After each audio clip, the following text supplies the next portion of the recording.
the amendment starts and the relevant section is 6890.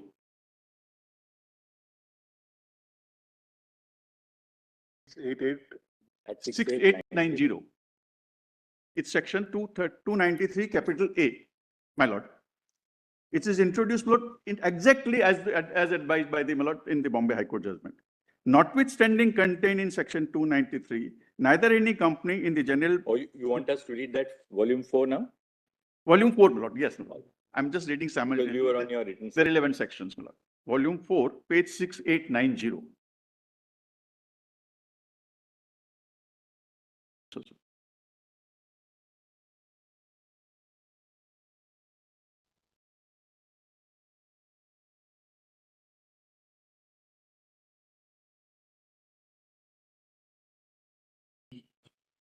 All of your lordships have got it, my lord.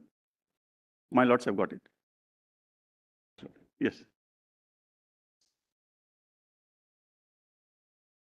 Yes.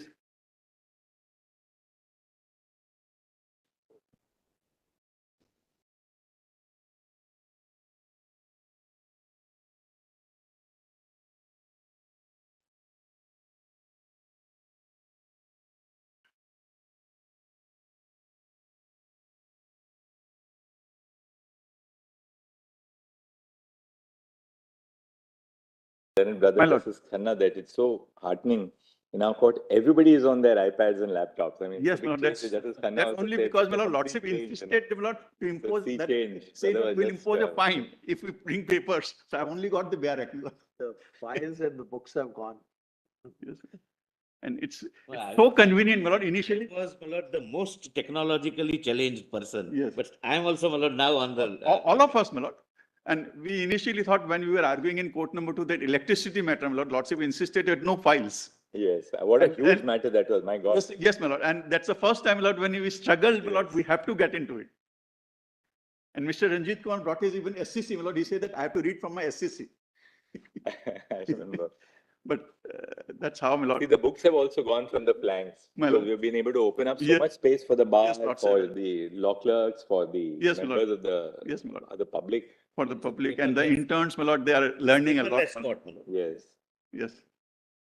In fact, I just told my staff that we now court number 4 and 5 will also 1, 2, 3 we have already done it, but now 4 and 5 will also. We were just going slow because we wanted to see how it is working. You know, now we'll do it for 4 and 5. And now I must tell your lordship, my lord, most of the high courts, my lord, after your lordship's last order has gone and started, my lord, all Guwahati High Court, my lord, my friend has said, my lord, now within a week, my lord, it is now in the daily list, my lord, all these links are there. It needed a push and from your lordship, my lord, which has really worked. Please, your lordship, page 6890 is the, my lord, Companies Act Amendment Act 1960, which introduced section 293 capital A. And would your lordship kindly see, my lord?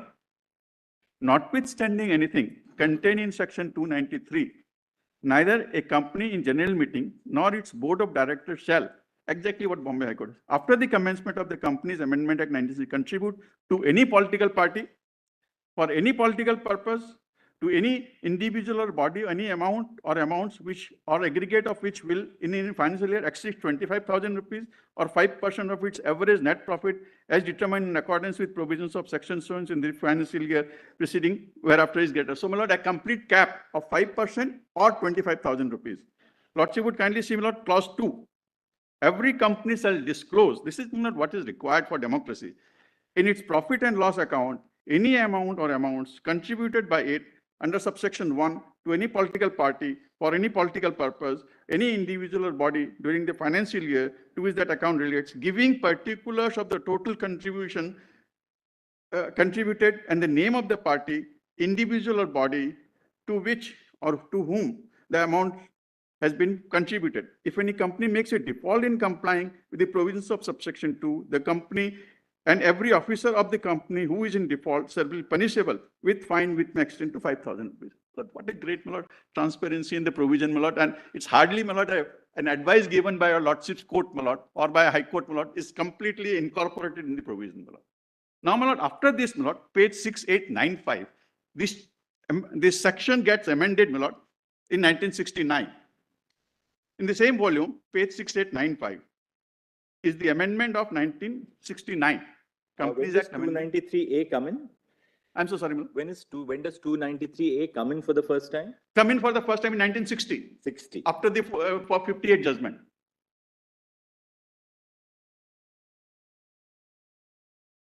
Then comes the 1960. Then comes in, my lord, 69 amendment.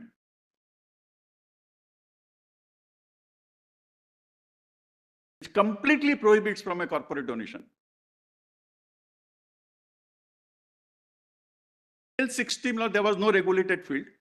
You can have in your articles of association, etc. 60, it is regulation has been made as to how and how much you can do it. Sorry, just one clarification with regard to 293A. My lord, 25,000 rupees applies to both A and B? yes, 25,000 rupees. Applies to both A and B or only to B? No, to any individual, or would your lordship kindly see, my lord, for any political party, to any individual, no, my lord, not Or any political purpose to any individual or body. So political party is separate from individual or body? no, it can be, my lord, Both, for it any applies to political, both. for any, 5,000 and 5% applies to both A and B. to, my lord, to both. Because to the both. way it's, way probably you've taken a printout because it's a In old any, fiction. yes, It may not be absolutely correct. my lord, but then it was understood that it, There's a comma There's a after comma, any my lord. financial year. yes, will, So that comma will seem to indicate that that exceed will apply to it both. will apply A to and B. both, my lord, A and B. It will apply to both A and It B. will apply to Otherwise, both. Yeah, thought. absolutely. Yeah. Yes, my lord. Page one, sir. Page. Page 6890, volume 4. Otherwise, for political parties, there'll be a complete ban. Complete Yes, ban. It'll be yes. complete ban. So My they lord. didn't impose a ban, but they said 25,000 or 5%. Yes, my lord. Then came the 1969 amendment. 69 amendment, or 6895, Not apply. which imposed the complete ban. Which imposed the complete ban. 6895, right? My lord. The reference to it in today's Times of India. It was complete. Not read the paper today.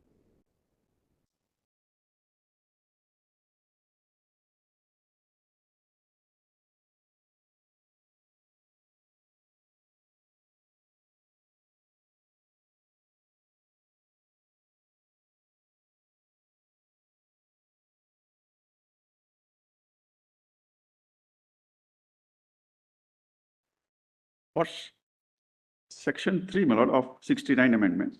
For section 293, capital A, the following shall be substituted, namely, notwithstanding anything contained in the provisions of this act, neither a company in general board meeting or its board of directors shall, after the commencement of the Companies Act Amendment 1916, contribute any amount or amounts to any political party for any political purpose or to any individual. If a company contravenes, then punishable with fine or an imprisonment even, my lord. Lordship would see subsection 2, clause 2. Contravenes, every officer of the company who is in default shall be punishable with imprisonment for a term which may extend to 3 years and fine. So complete ban is imposed, my lord, in 69.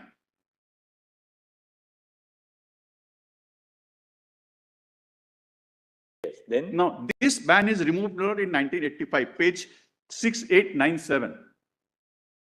The Companies Act, Amendment Act 1985. 6897.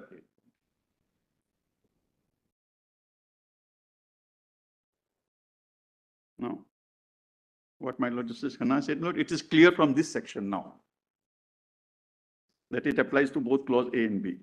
the ban is removed. 293, my lord, it is substituted, namely, notwithstanding contained in any provisions of this act, no government company and no other company which has in existence for less than 3 financial years. Now, my lord, you cannot just create a shell company and contribute. So it has to be 3 years old at least, my lord. Shall contribute any amount or amounts directly or indirectly to any political party for any political purpose to any person. A company not being a company under clause A or B under subsection 1 may contribute any amount directly or indirectly to any political party or in so and so, provided that the amount as the case may be in aggregate of the amounts may be so contributed by a company in any financial year shall not exceed 5% of its average profit determined in accordance with the provisions of section 349 and 350 during the 3 preceding financial years.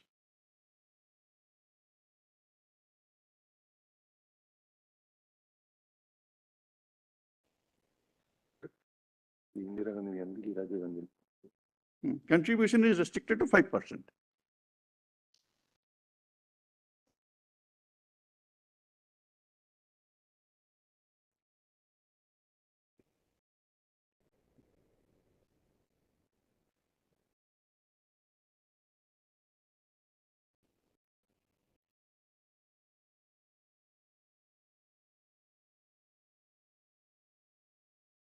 So now the Companies Act 2013 comes, which is in the same volume at page 22.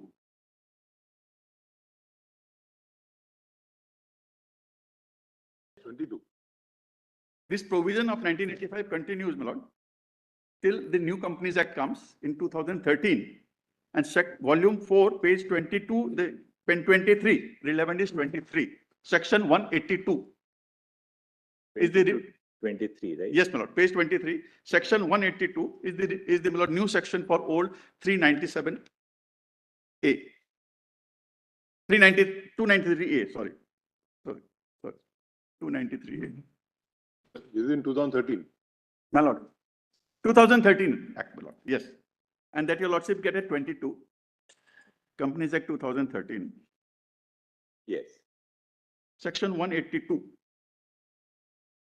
Provision and restrictions regarding political contributions, notwithstanding anything contained, any other provisions of this act, a company other than a government company and a company which has in existence for less than 3 financial may contribute any amount directly or indirectly to political party, provided that no such contributions shall be made by a company unless a resolution authorizing by making such contribution is passed by the board of directors, and such resolution shall be subject to further provisions as deemed necessary, etc. Then, my lord, 2, without prejudice to generality of subsection 1, a donation or subscription or payment which is caused to be given by a company on its behalf or on its account of a person to its acknowledgement shall carry on any activity at a time such a donation which is given, my lord, not relevant. Clause 3 is relevant, my lord. Every company shall disclose, this is what has been given a go by, my lord, in its profit and loss account, the total amount contributed by it under this section during the financial, Lord, this is, my lord, the amended section of 2017. Unamended section, lordship would get in Mr. Bhushan's, my lord, compilation, which is in volume 1. So, Would your lordship kindly come to, my lord, volume 1 for a minute? just 1 minute. This is 182 at page 23 is what? Is the Companies Act, my lord, 2013. 2013 as amended in 2017, my lord. I'm so sorry. But that unamended provision is not there. It is in Mr. Bhushan's compilation, volume 1. This is after the bonds, After the bond, yes, my lord. which is volume 1 now. We go to volume 1 now. I think 2000. Where is that amendment? Yeah. 182 is in volume 1. Lordship would give me a minute, Lord. That is Companies Act is not good. Yes, page 7, my lord. Page 7, volume 1. Yes, my lord. Volume 1, page 7.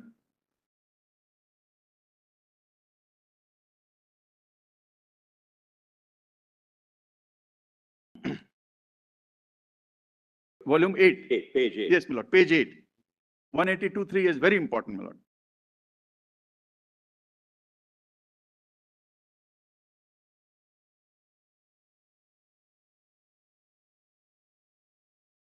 Page 8. I'm so sorry.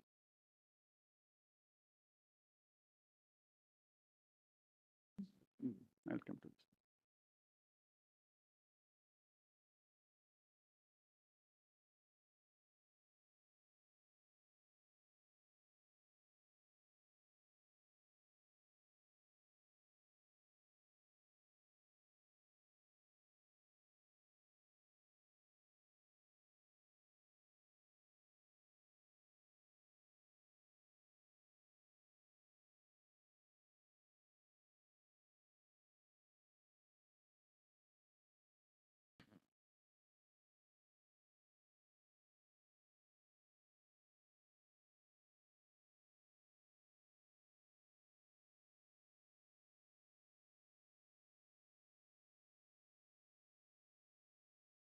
The original section 182 had this cap of requirement of 3 years existence and 7.5% of its average net profit. My lord, my lord. And contribution by electoral bond not to be disclosed. 3A. Lord, may I just see, Lord, my lord, Why are you going to the electoral bonds right now? No, no, and I'll come to it, Lord, because that is the proviso which says that any bond issued under the Will government not be disclosed. will not be required to be We are disclosed. now looking at the act as Act- it originally. Yes, So my let's not go to electoral. Let's bonds right not now. go We're into trying that. to understand the legislative Let- history prior to electoral. Yes, bonds. my lords, I'm correct. I'm grateful to your lordship. So, So my we'll lord, look at page page 8, the left, first left-hand one, column. the left-hand column. Three things, my lord. 182(1) proviso requires it shall not exceed 7.5% Right. of its average net profit for the 3 financial years. That is the requirement number 1. Yes. Requirement number 2 is 182(3). Every company shall disclose in its profit and loss account any amount or amount contributed to any political party during the financial year. It relates. Now, next is important. Giving particulars of the total contribution made and the name of the party to which such amount has been contributed. So, 2013 Act. Right. Now, 3 things, 7.5%, and particulars of the party to which you have contributed.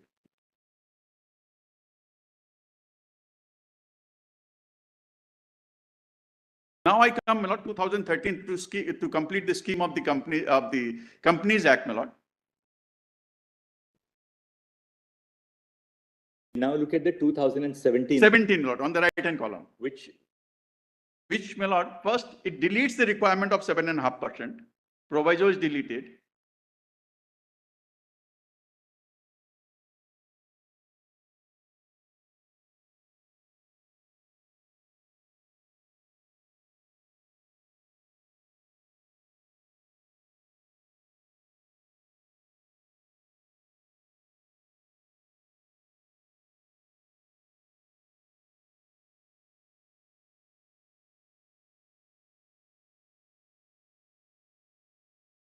yes. Subsection 3 is substituted, my lord.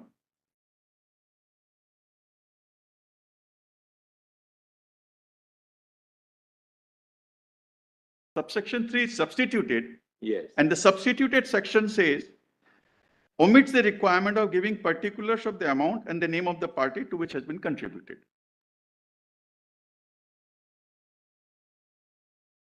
Yes, we got it. Subsection 3 is inserted to 182. May I read that? 3A is inserted. Answers, yes.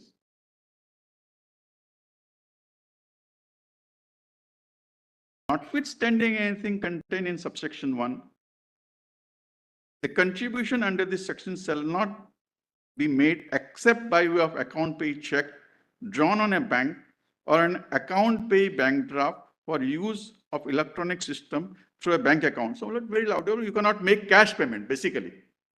Provided that a company may make contribution through an instrument issued pursuant to any scheme notified under any law for the time being in force for contribution to political parties.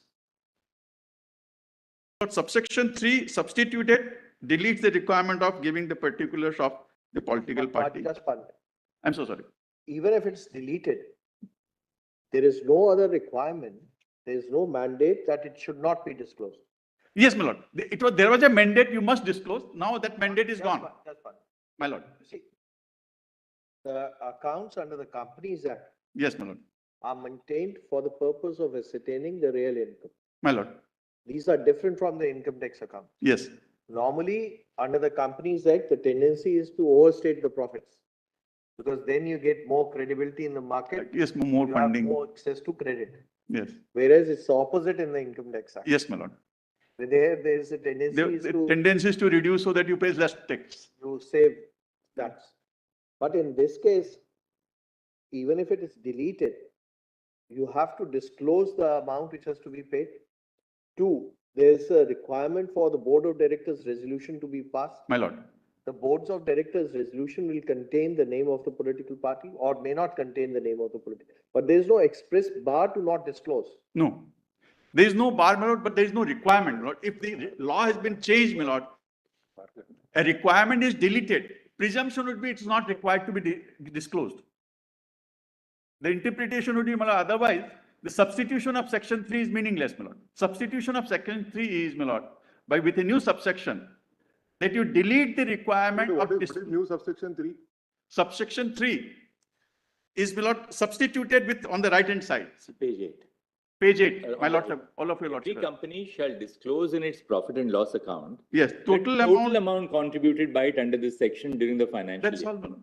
Yes. The disclose. I've In contributed fact, the X amount. words- The words any Yes. is. And is any amount or substituted. amount.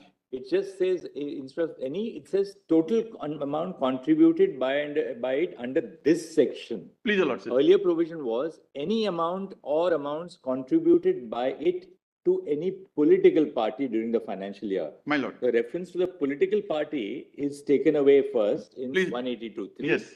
And it just says any amount contributed under this section. Yes. Secondly, that what is deleted is giving particulars of the total amount contributed and the name of the party. Name to which of the such party, amount yes. has been So contributed. they just say I contributed for political parties X amount. By inference, it can be implied inference, it can be drawn that the name need not. Need not be disclosed. Yes, not required. That's the whole purpose of this, my lord. And when your lordship see this, The party need to be disclosed, no name of the amount to be The disclosed. Yes. total amount. Not X the- amount. Yes. X amount is to be paid for political, Acceptable, X amount is paid for political contributions. That's all, my lord.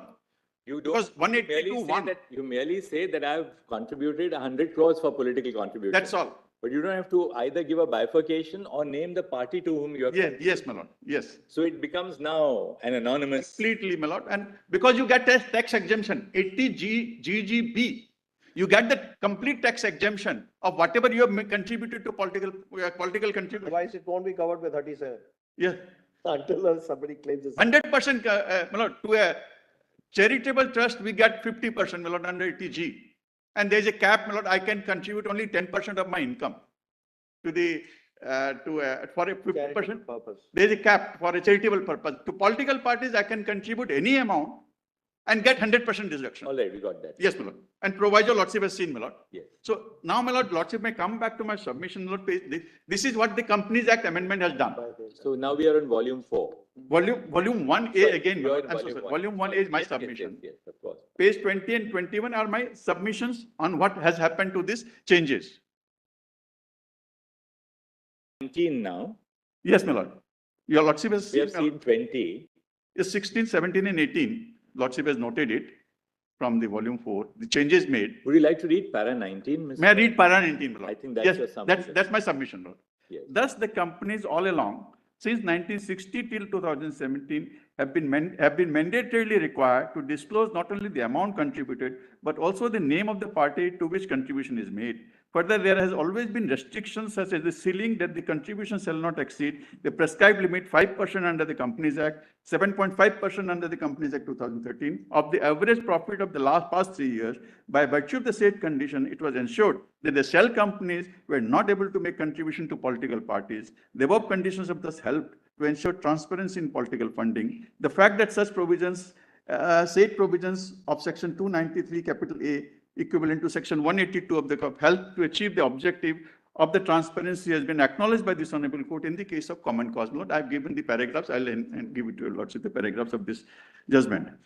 It is pertinent to note that when Finance Bill 2017 was initially presented, there was no proposal to dispense with the aforesaid conditions. However, the Finance Act 2017 amended section 182 and conditions to disclose the name of the party and the ceiling of the amount permissible contribution was dispensed with. After the commencement of the Finance Act 2017, now what is the position now? A company is now only required to disclose in its profit and loss account the total amount contributed by it, without being required to disclose the name of the party to which the amount is being contributed. Thus, the company may only require to declare that X amount has been donated without any details, which makes it impossible to trace as to which party is being funded. Even the shareholders may not know. Funded to which the corporate entity, making the corporate funding vulnerable to gross misuse and abuse. There is no ceiling on the contribution made. Thus, the contribution may be made divorces probability. Shell companies as well as loss-making companies can make contribution to a political party. That's fine.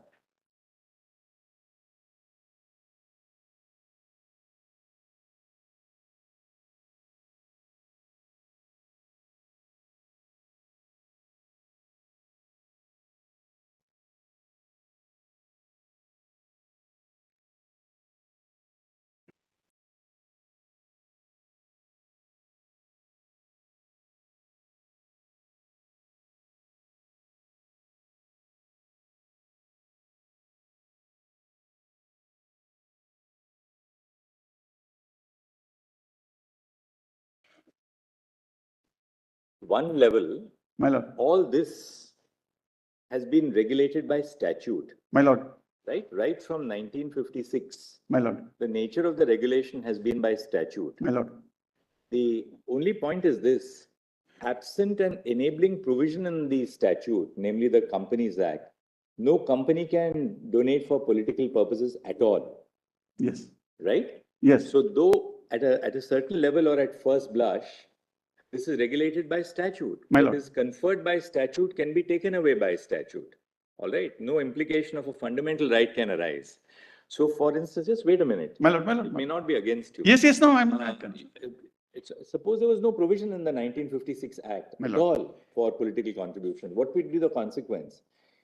Consequence is not that companies are free to donate for political purposes untrammeled by any other provision. The 1956 Act, for the first time, when that enabling provision came, provided, in fact, there was a complete ban. 1960 was 5% of the net profits or Yes. 20,000 rupees. My lord, Absent that provision, you could not have contributed at all. my lord. Then comes the ban in 1969. 69. Ban is lifted in 1985. 85. So though it is a matter of statutory regulation, Yes, absent an enabling provision, a company cannot contribute to My lord. political purposes. my lord. So if the constraints subject to which those contributions are permissible are lifted by the legislature, My lord.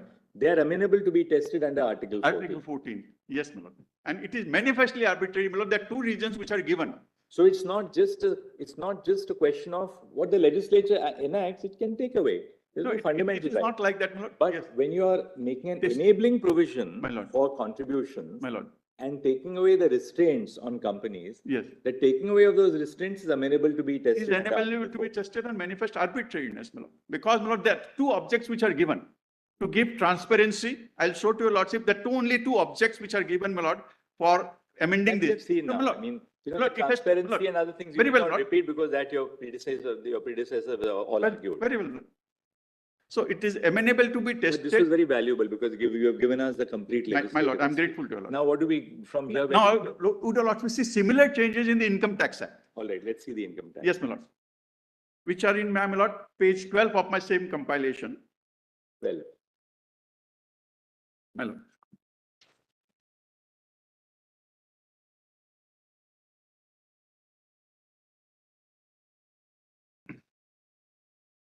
May I read, my lord?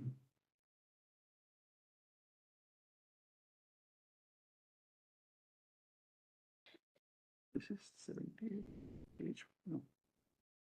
इसी में coat किया हुआ coat किया हुआ okay yes. वो heading D page 12 D, yes. evolution of income tax benefits in the context of political parties. I'm so sorry.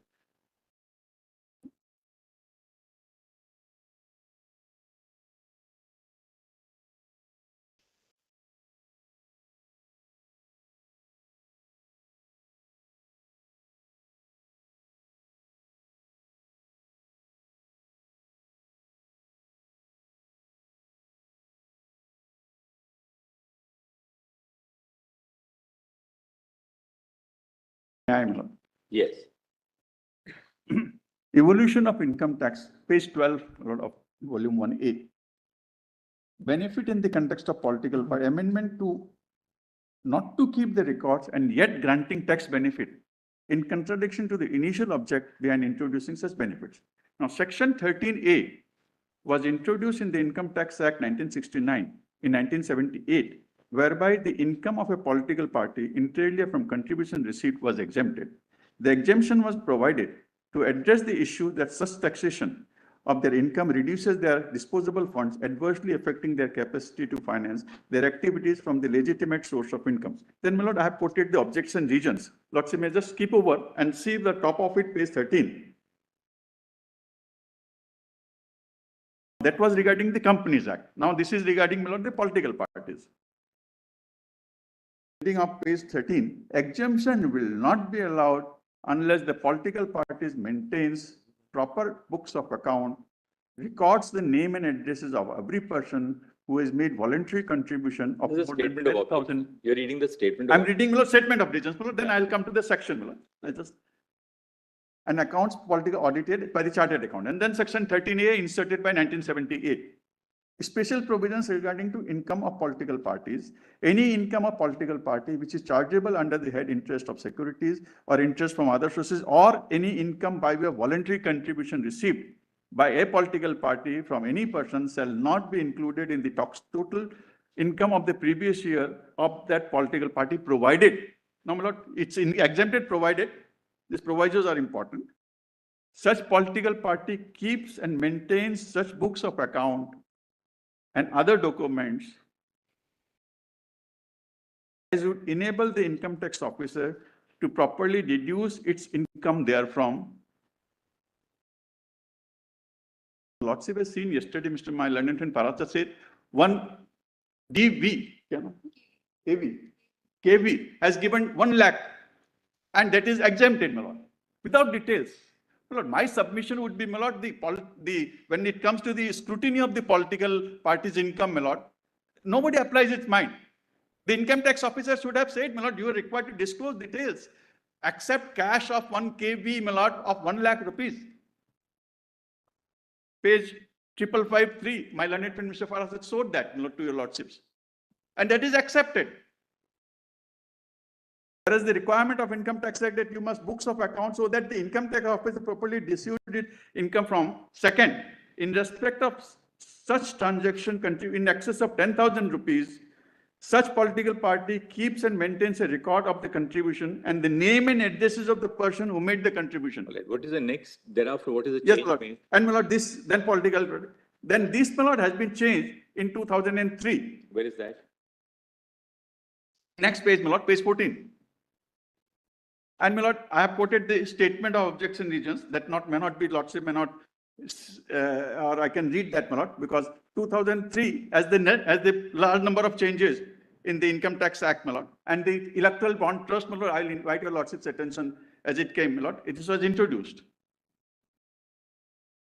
Keep the identity of the donor, my lord, which is being said corporate houses to be secret, my lord, not to go in public domain, etc. The purpose of one of the things is said that has been taken care of by Electoral Trust. In 2003 amendment, my lord,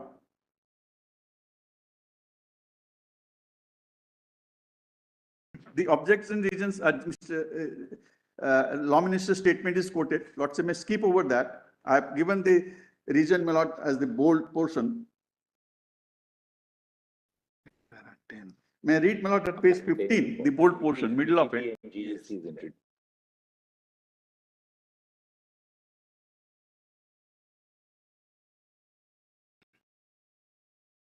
Get me the Income Tax Act. You have the Income Tax Act. Income Tax Act.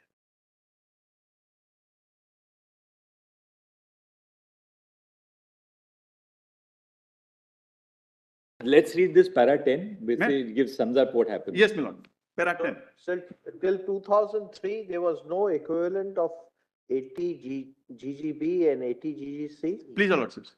So at that time, therefore, these donations will not be covered by section 37 of the Income Tax Act. Yes, my lord. No, section 37 13A. is the expenditure clause. My lord, They will not be covered. It's not wholly. the donor will not get, my lord, the exemption. Donor will not get the exemption. Yes, the political party is receiving, my lord. They are exempt. Their income is exempted provided those conditions are met. Satisfied. But the donor will not get it. Donor, it was not treated as expenditure in the hands of the donor. Please, your lordship. And 80 GGB and 80 GGC. Would your lordship see this section? But it's not available on record, my lord. I have given the books. Who uploads are 80 GGB or 80 Yes, I have GGB? given in the one. We took position. Who? Isme hai? No, we have given the list. Anyway, it doesn't matter. My lord, may I just read the summary of it, my lord, and in the meantime. Yes, it is. Yes, it's there. I have it. Yes, my lord, may I read para 10? Made the following major amendment. 80 GGB and 80 GGC was inserted to provide that. I'm so sorry. Lord.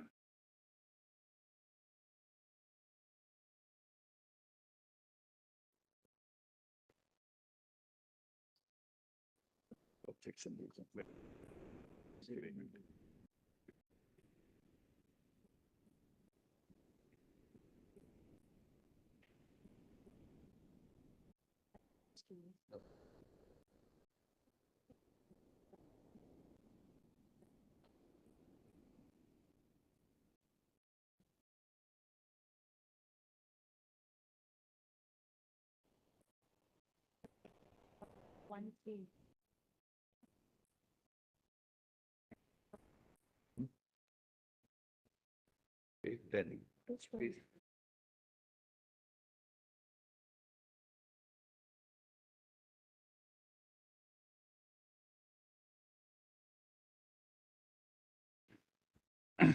Section 80 GGB and GGC were inserted in the Income Tax Act to provide that the contribution made to the political party shall be deductible. That is, whatever is the amount contributed, a deduction is admissible to the expenditure of or that amount so contributed would be available to the donor under the Income Tax Act. This was intended to incentivize persons to give donations to the political parties by check, and these donations were also disclosed under the Companies Act. Lots of seen.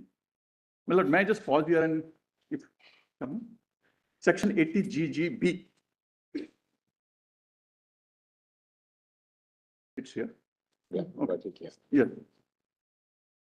May I read that, my Lord? It is there in your Lordship screen.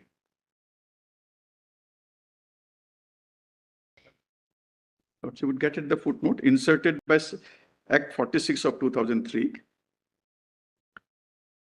Deductions in respect of contributions given by companies to political parties in computing the total income of an SSE, being an Indian company, there shall be deducted any sum contributed by it in the previous year to any political party. Look, let's stop here. That is it in 2003. The next part has come in 2017 or 2009. That is the Electoral Trust. I'll come to that little later.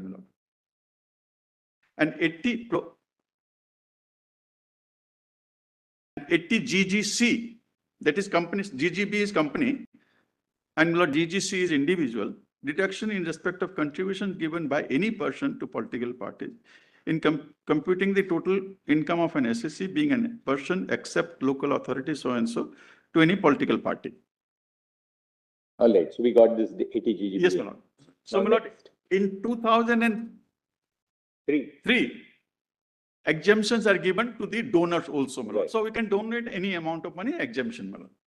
Now comes, my Lord, 2009. Yeah. That the scheme of electoral trust is introduced, my Lord, by inserting section 13B. 13B.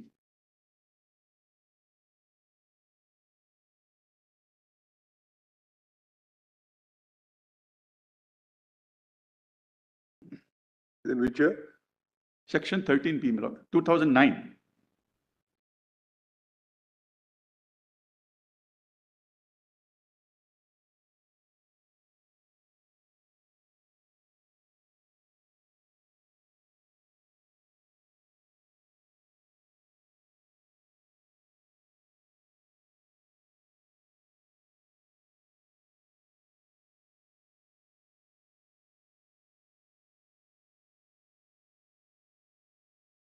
Any voluntary contribution received by an electoral trust shall not be included in the total income of the previous year of sub-trust if such electoral trust distributes to any political party registered under section 29 capital A of the Representation of People's Act during the previous year 95% of its aggregate donation received by it during the previous year along with the surplus, etc. May I just explain the scheme, my Lord?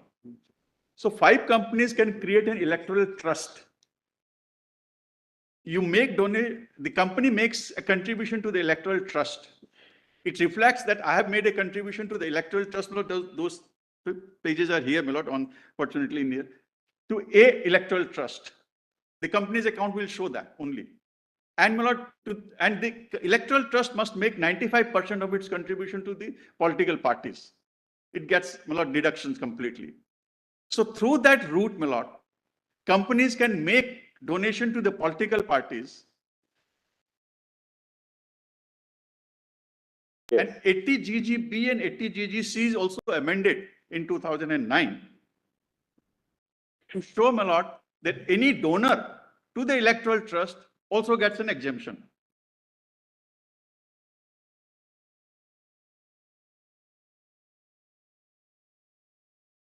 Yes. Lordship may only make a note, my lord. Rule 17CA of the income tax rules, my lord, makes the detailed provisions about how to electoral trust is to be function, my lord, maintain, etc. account details. So the scheme is, my lord, in 2009.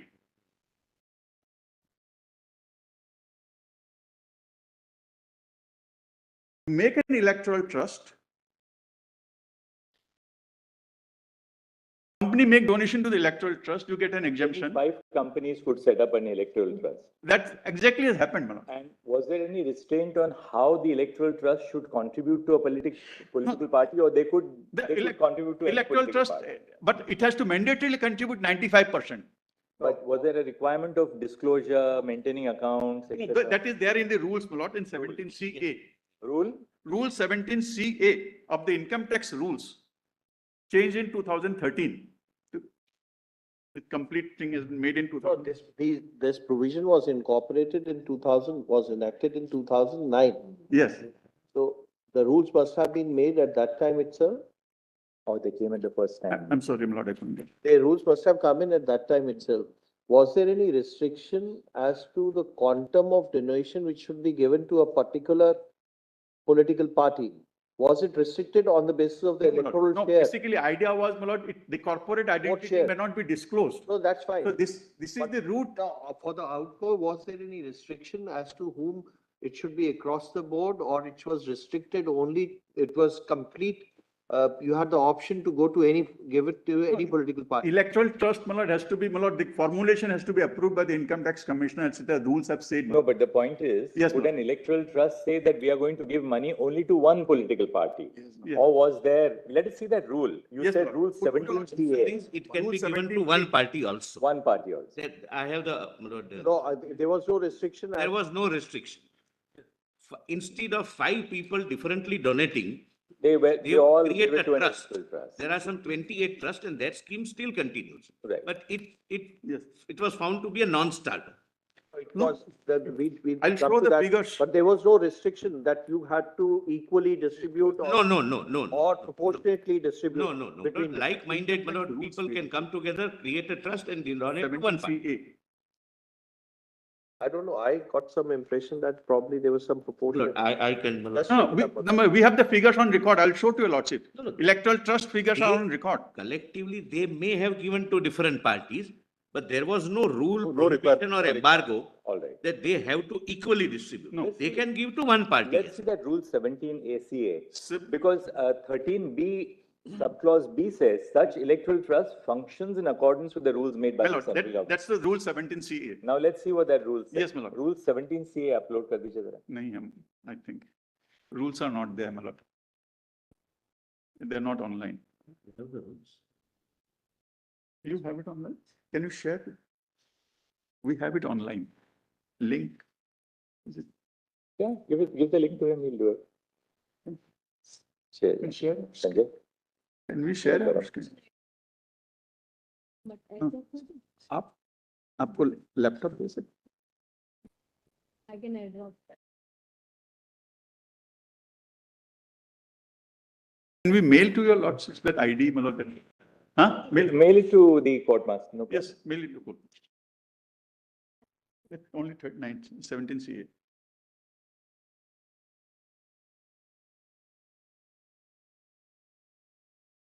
बंद कर दो जरा, second mic बंद कर.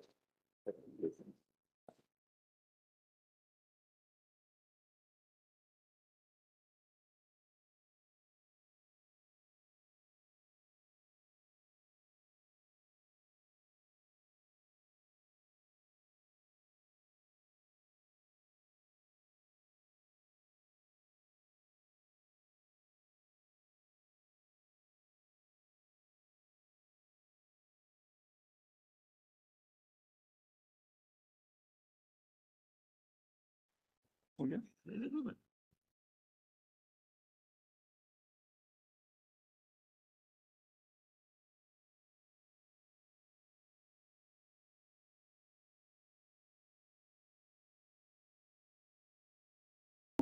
Would you send or I can? The functions of an electoral trust.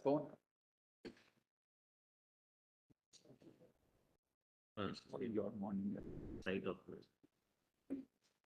Oh, that it said the electoral trust shall not accept any money from, I just missed it here, from any foreign entity, whether incorporated Yes, or not. yes. So foreign entities come now, my lord. I'll show to you, lordship, presuming the FCRA regulation is valid. Even in defense sector, my lord, they can pump any amount of money, defense companies. Yes, it has come on. If your lordship see, my lord, 1 to 6, who said, who electoral trust can accept money from whom? थोड़ा scroll कर लीजिए नीचे. 7 is possibly answering your lordship's questions. 7 दिखना, हाँ, थोड़ा सा ऊपर जाइए बस. नहीं ऊपर और political party. रुक जाइए. Only to eligible political parties. And 29 says, 7. Spend up to 5% of its total contribution. No, because 95% you have to contribute. 5% only you can keep. 7 is important and 8 is important. First, lordship may permit me to read 7. Just read 7. Yes, my lord. A political party registered under section 29 capital A of the RBI Act shall be an eligible political party, and electoral trust shall distribute funds only to the eligible political parties. So, my lord, you can distribute, my lord, to whichever political party, but registered under 29A. I'll come to the scheme of RBI Act. 8. Electoral trust may, for the purpose of managing its affairs, spend up to 5% of the distributions received in a year, subject to an aggregate limit of 500,000. You can add up and solve it also. Okay. In the first year of incorporation, rupees 300,000 in the subsequent years. I'm sorry.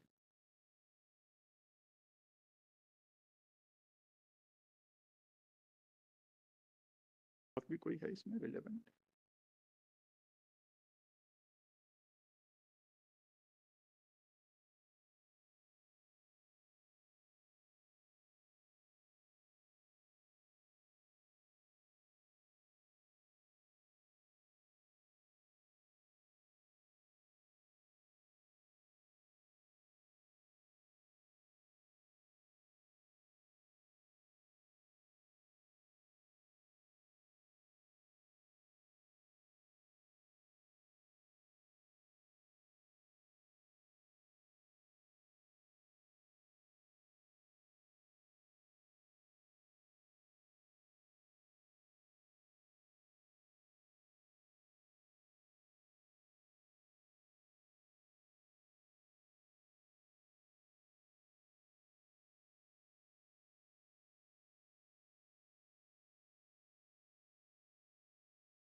Fact that in the Election Commission of India, Well, then issued a directive. They issued a directive after this rule was brought into force, my lord. mandating a disclosure by political parties of contributions which were made. My lord. Once the Election Commission of India mandated an exercise of its powers under Article 324, Yes. that there should be a disclosure, Yes. then this became a non-starter, because then you had to come up into the public realm Yes. on what you have donated. No, but Lord, they have distributed the figures. I will show to you lots. Right, we'll see that. Figures are there on record.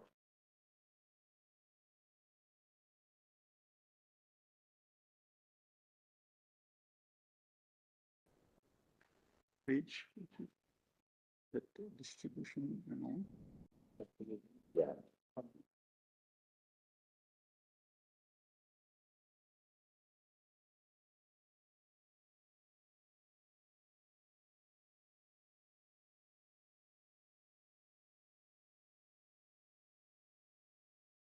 May I read, my lord, two more sub rules of this, my lord? This is very important. Sub rule 9. Trust shall obtain a receipt from the eligible political party indicating the name of the political party, its permanent account number, registration number, amount of the fund received from the trust, date of the receipt and the name of the designate of the person signing such receipt. Electoral trust shall not utilize any contribution for direct or indirect benefit of the members or contributors for any purpose, namely executive, etc., etc.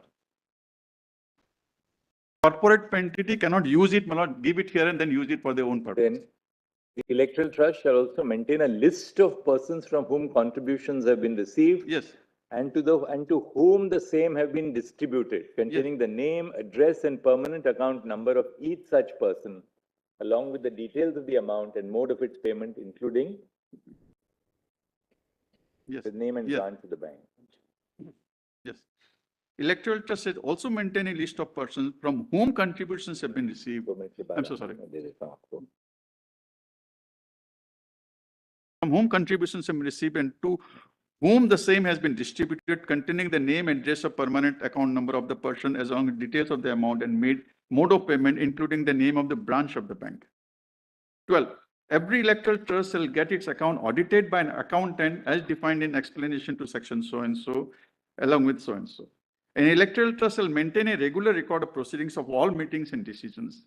14. Electoral trust shall furnish a certified copy of the list of contributors and a list of political parties to whom such sums were distributed in the manner prescribed in sub-rule A to the Commissioner of Income Tax or the Director of Income Tax, as the case may be, every year. So, my lord, the income tax is there, election commission, my lord, by virtue of that it is there. I don't think, subject to correction, I think the rules were introduced only in 2013. My lord, So till 2013, Yes. the 2009 amendment was. electoral never- trust route was not available.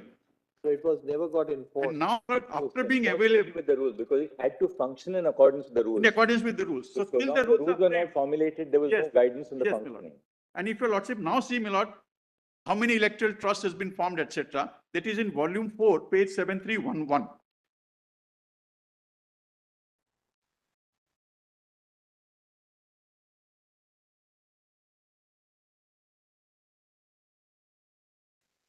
Volume 4. 7311 is an analysis of electoral trust contributions by ADR for the year 2015-16. Yes, 7311, volume 4.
The total 18, but Yeah. 8 didn't receive anything at If your all. lordship see below page 7134, the contributions, there are 18 electoral trusts who have contributed 49 crores, roughly.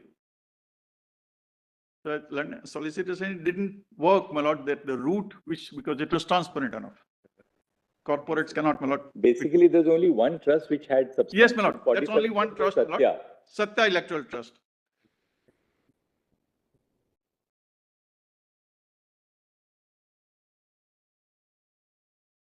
Total is 49 crores, my lord, only 47 crores is by one trust.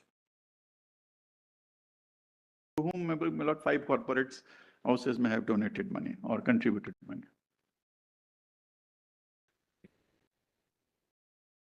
This is for SEP 2015-16. They must have that fast. 1819 it improves, my lord, which is figures are at page 7326. But that gap under the company.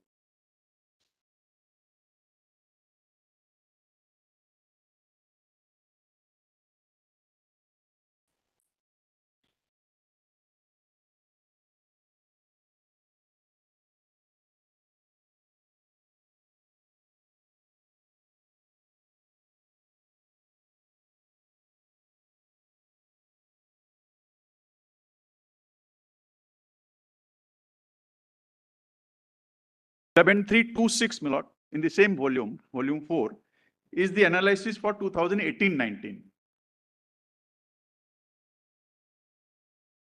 At 7335, give the figures, my lord.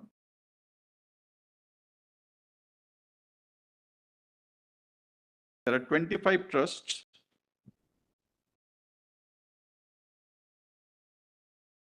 And my lord, the total figure is at page 7335, 252 crores.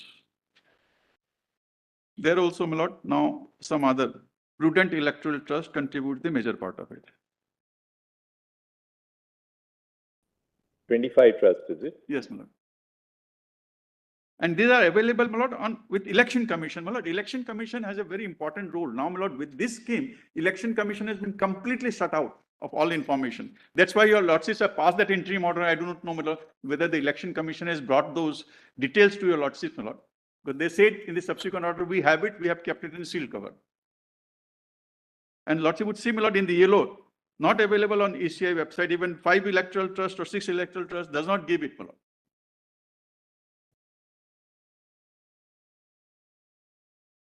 Then, so, my lord, now the final amendment is lordship would get it, my lord. 2009, your lordship has seen the amendment. Now 2017 amendment, my lord, which your lordship would get in Mr. Bhushan's note, my lord, volume 1.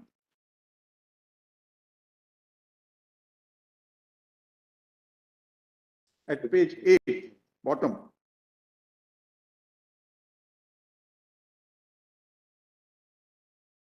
(13A) is amended by 2017 Finance Act. And the amendment is on the right hand side at page 9 of volume 1.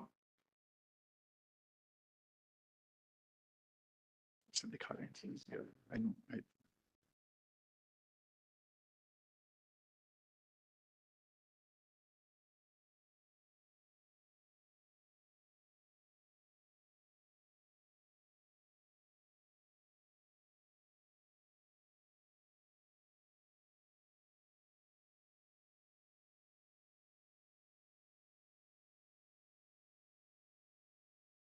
This is the existing provision, my lord, till 2017. Lordship has seen 13A. Now on the right hand side are the changes made in bold. So earlier requirement was, my lord, you have to disclose every contribution in excess of 10,000 rupees. Now it says on the right hand side, clause B of proviso, because they can get exemption or deduction, my lord, only if they fulfill these conditions ABC till 2017. And 2017, this 7 ABCD. CB has been changed in respect of voluntary contribution other than by way of electoral bond. Now it comes, my lord, that if you make changes or contribution other than electoral bond, you will be eligible for exemption. So you don't have to give the details of the electoral bonds. That is one change made, my lord, in clause B. Second change is, my lord, clause D is added. No donation exceeding 2,000 rupees is received by such political party, otherwise by an account pay check drawn by a bank or an account pay draft or use of electronic clearing through a bank statement or electoral bond. So, Lord, you cannot pay cash in excess of 2,000 rupees now. Earlier, you could have received cash, my lord, but you have to give the details above 10,000 rupees. Now, my lord, D is important that you can receive, but otherwise then electoral. And what is electoral bond is explanation, my lord. For the purpose of this provision, electoral bond means a bond referred to in explanation to subsection 3 of section 31 of the RBI Act.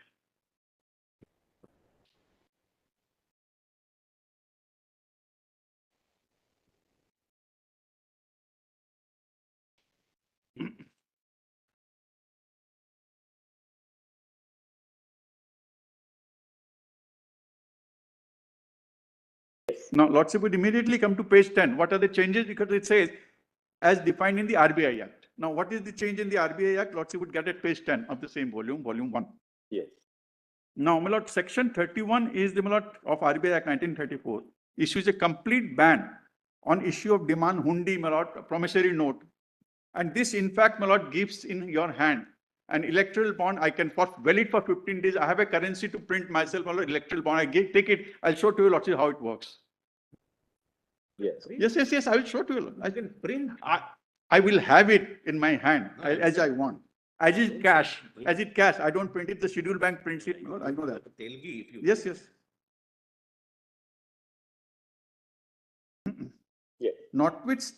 What is added is subsection 3 in the RBI Act. Notwithstanding contained in this section, the central government may authorize any scheduled bank to issue an electoral bond. Explanation: for the purpose of this subsection, electoral bond means a bond issued by a scheduled bank under a scheme notified by the central government. So, and that bond scheme, Mr. Bhushan has shown to a lordship, how it works. State Bank of India can do it valid for 15 days. What I'm showing to a lordship, the details of these donations by electoral bond is done away with by section 13A amendment, clause 4. Proviso, clause D added to proviso of 13A. Right.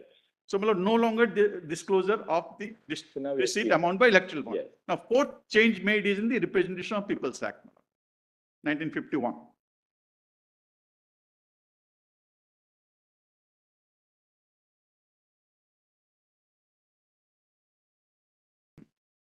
Which is there at page 7.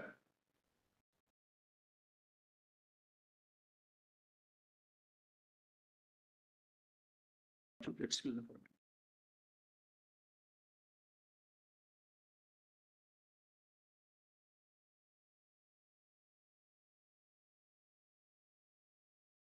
So may only make 2 notes, my lord. Representation of People's Act, section 29, capital A is inserted, my lord, in 1989. Till then, my lord, there was no provision for political parties. So far as, my lord, statutory recognition. 29A, which is in volume 4, page 27, it is there, my lord. That 1980, chronologically, let me go to it, my lord. 1989, section 29, capital A is inserted. Volume 4, page? Volume 4, page 27. All right. This provides for recognized political parties. Yes, my lord. Statutory recognition of political parties by the RBI Act, which your lordship will get. Volume 4, page 11 is. Volume 4, page? This starts at 27. Lordship, at 46, my lord. Yes. 1989, this section is added. Page 46.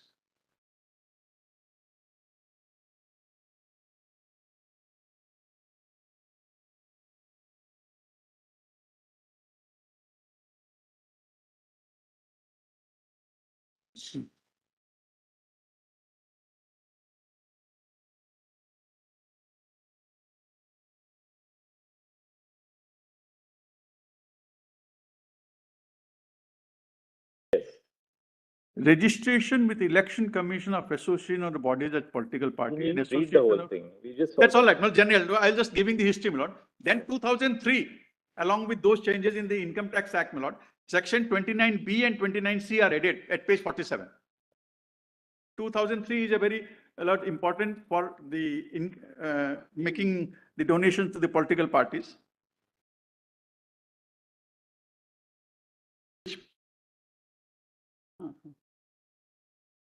29B permitted political parties to accept contribution from companies, but no contribution from foreign source.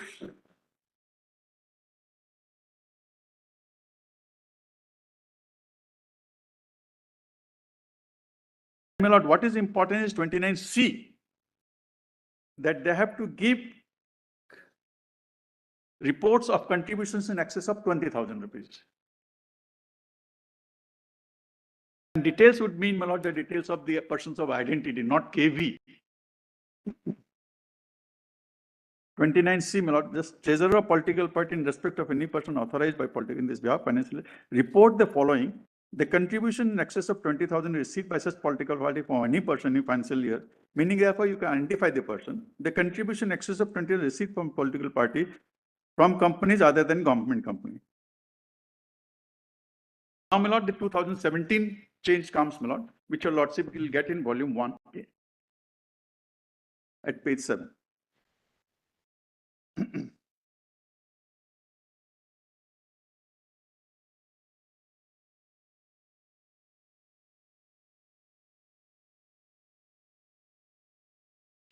Actually, so that we have seen.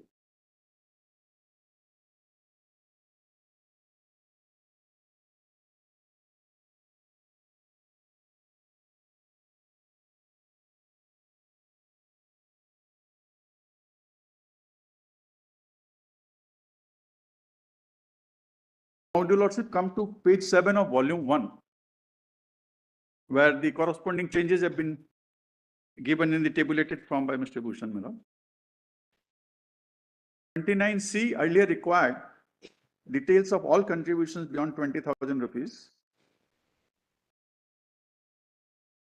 Now, proviso is added, my lord, to 29C, subsection 1, provided that nothing on the right-hand side bold contained in subsection shall apply to contributions received by way of electoral bond. So you don't have to give details. For the purpose, electoral bond means RBI Act. So, my lord, this has been done away with. So this is the complete, my lord, the scheme of the 4 enactments, my lord, lordships are concerned with. The Companies Act, the Income Tax Act, the RP Act, and the Reserve Bank of India Act.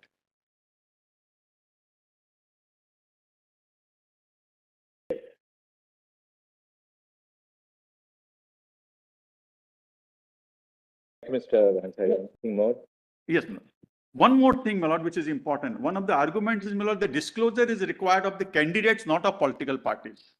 Now, my lord, before lordship permit me to come to my written submissions at page 35, just two paragraphs of that. Originally, our law really didn't speak of political parties at all. Yes, my lord. The Constitution incorporated the concept of a political party when the 10th schedule came in. My lord, yes. Before that, we really spoke of the right Yes. to suffrage, which we saw Article 326. Please, your lordship. The individual right to contest an Yes. election, the individual right to stand for election. An individual right of a legislator to vote as per his conscience is also taken away. With political party can issue a whip. 29A is inserted in 1989. To For the recognize. first time, the law takes into account specifically My lord. the very concept of the requirement of registration. Yes. Of course, Symbol. allotment of symbols was always 68. there.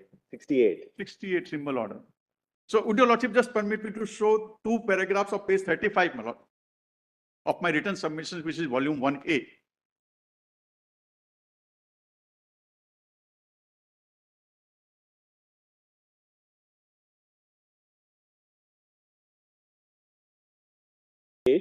Page 35, para 42 and 43. Volume 1A are my written submissions. My lord.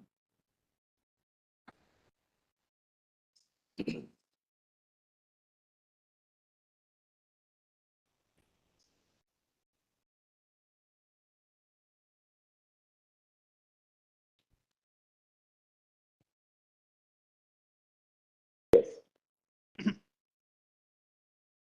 Para 41, my lord, 29A, lordship says seen.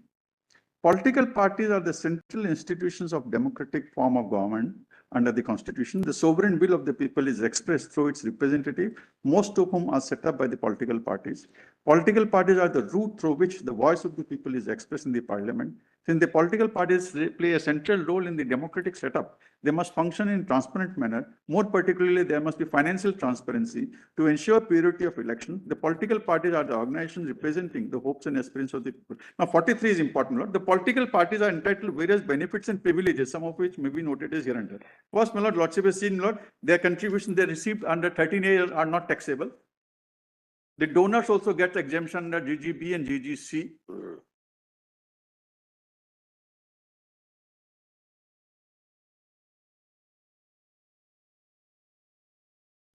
A is, my lord, 13A. Clause B of para 43 is 80 GGB and GGC. C is, my lord, the election expenditure. The political parties, my lord, which incur are not added to the candidates. So that's again, my lord, important thing which benefit received by the political parties. All these are to show that political parties perform a very important function in the democratic setup. Fourth, my lord, D, under the 10th schedule, as your lordship has said, my lord, They are bound to vote as per the whip of the party, irrespective of their conscience of the, otherwise they are incurred disqualification. Which one?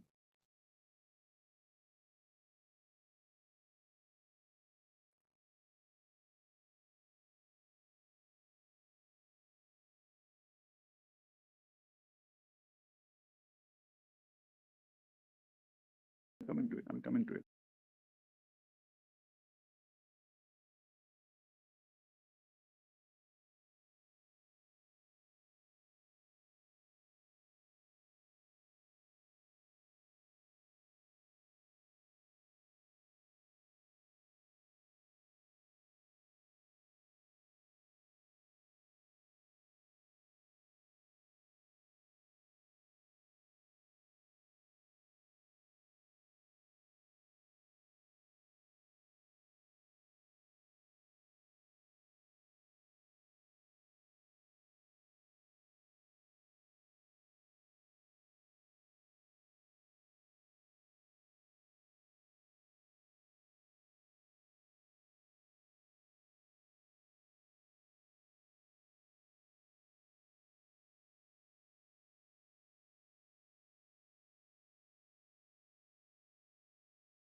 Now what next? Yes, my lord, I have given, my lord, case laws at para 44, how the importance of political parties has been recognized by this court, my lord.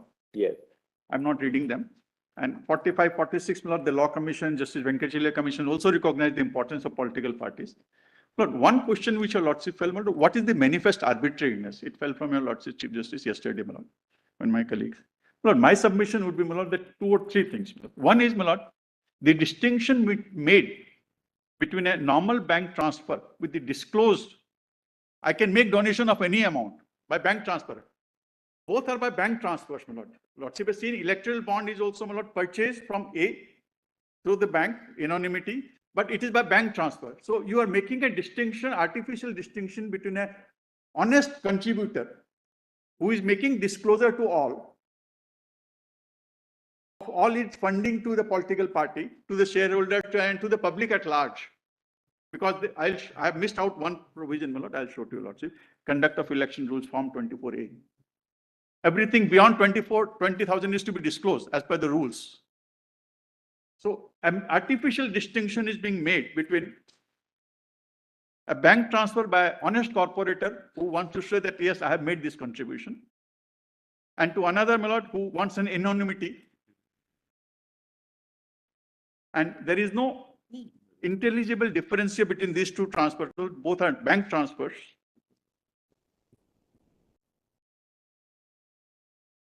Earlier one is with transparency, and second one with opaqueness.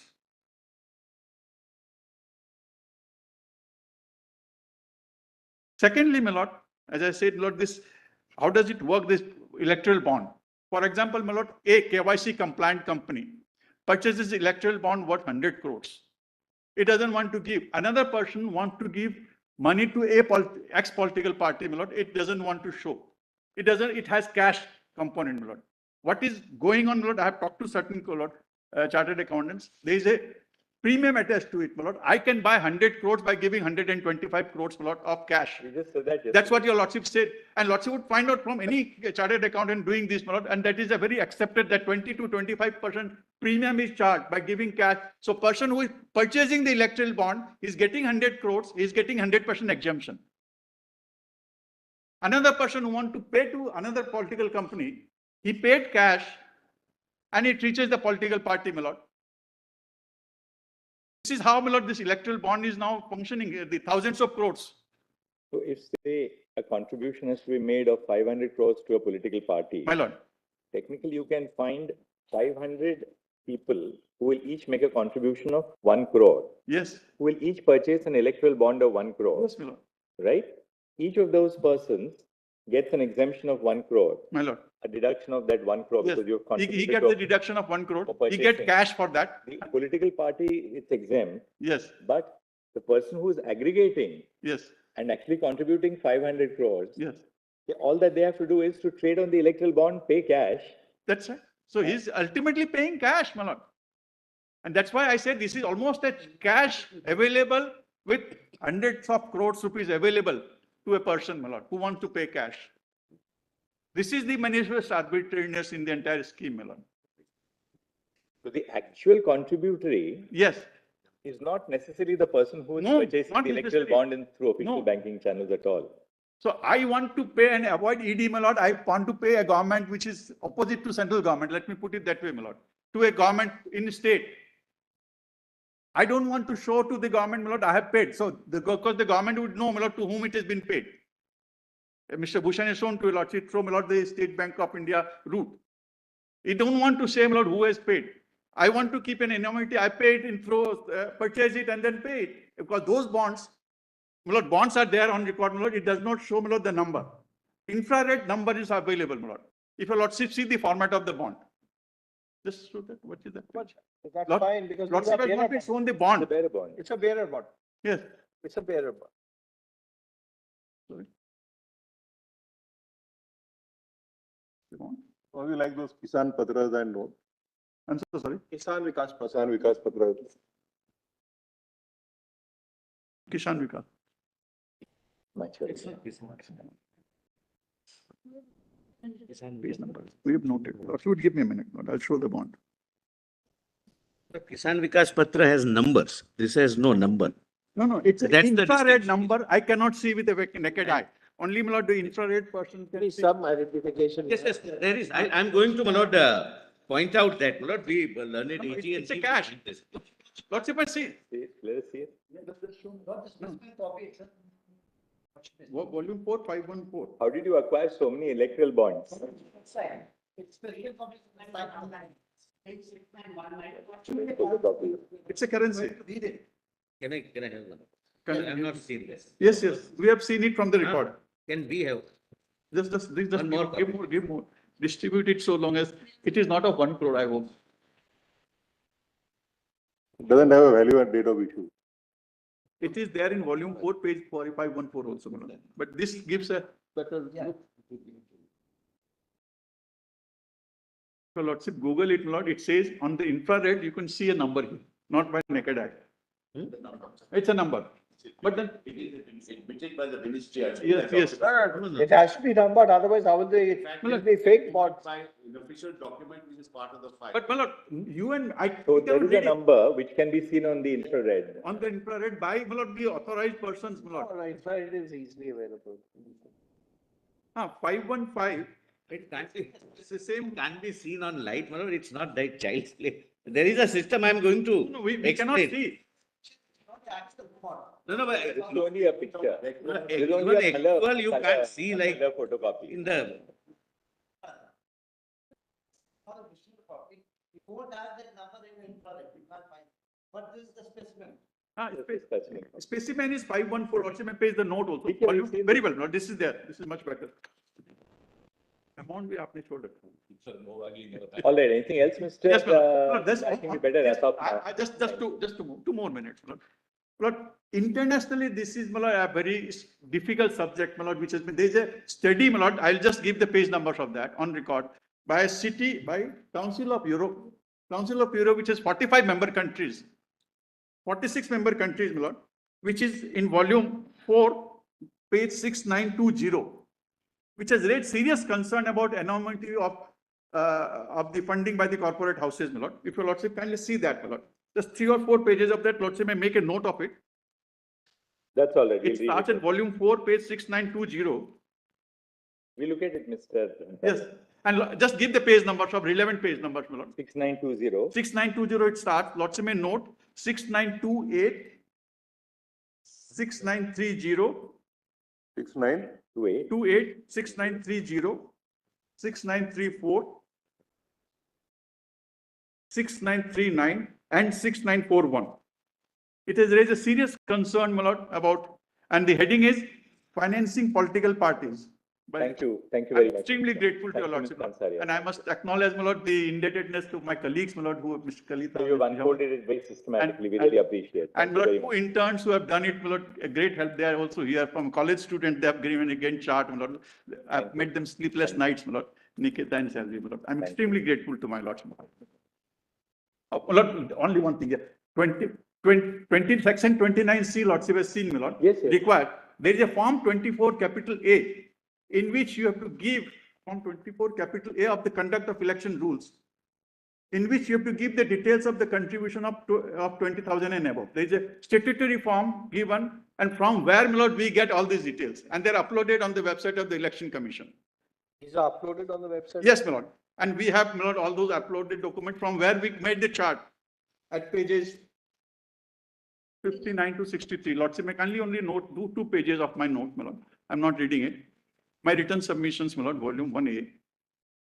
Pages? Pages 69 to 63, 59 to 63, where, my lord, the calculations have been made as to the percentage of undisclosed source of funding, which varies from 63%, 65%, 72%, etc., etc.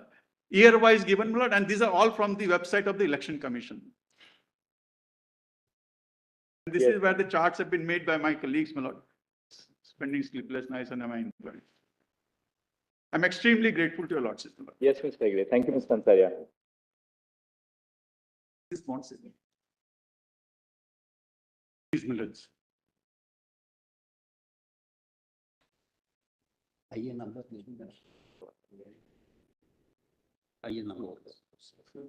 What is your line of submissions, Mr. Hegde? What is the line of submission? My lords, most of my submissions have been covered. I most respectfully adopt them, endorse them, and vehemently adopt them. Now, my lords, what I propose to do is to buttress some of the submissions. I won't take very long. Please, my lords. My lords, I appear in IA number 106839 of 2018. The applicant is a shareholder in a public listed company. Like the original petitioner in the Jayantilal Kotecha case, who had 3 shares in Tisco, I have a few shares in a few companies. My lords, he has been a public interest litigant earlier also, my lords. My lords, your lordships was shown the electoral bond. And as your lordships was shown that electoral bond, the figure that came into my mind was of the late lamented Mr. Ram Jethmalani, who really brought political corruption to the fore when he demonstrated to a press conference in 1993 how 1 crore was fitted into a suitcase. My lords, when I spoke to my younger colleagues, they said, oh, yes, we saw it in a Netflix series. Scam, sit down. Today, whether it is a sum of 1 crore, whether it is a sum of 100 crores, all that it requires is just that one piece of paper that your lordships has been presented. Suitcases are not required. Suitcases are not required. Mr. Suitcase not required. One brief envelope suffices. And that brief envelope is time limited. 15 days.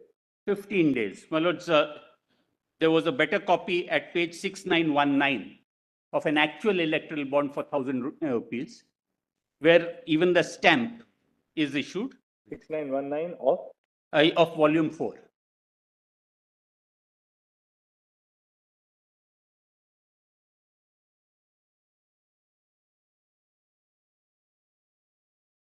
Nine. 19 of volume 4.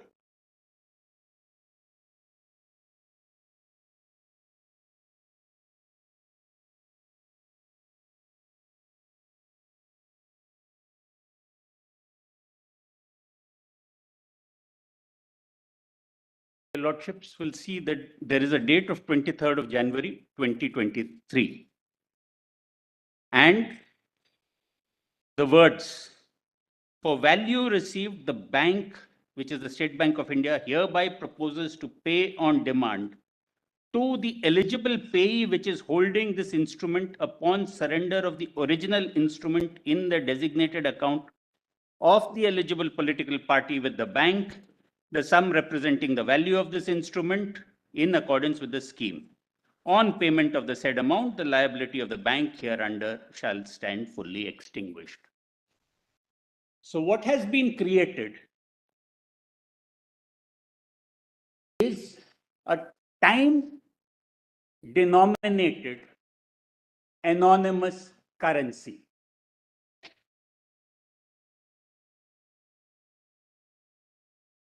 This is, my lords, the currency of power. And I make this submission simply because long ago it was the British Chancellor of the Exchequer, Lord Thurlow, who said, corporations have neither bodies to be punished nor souls to be condemned.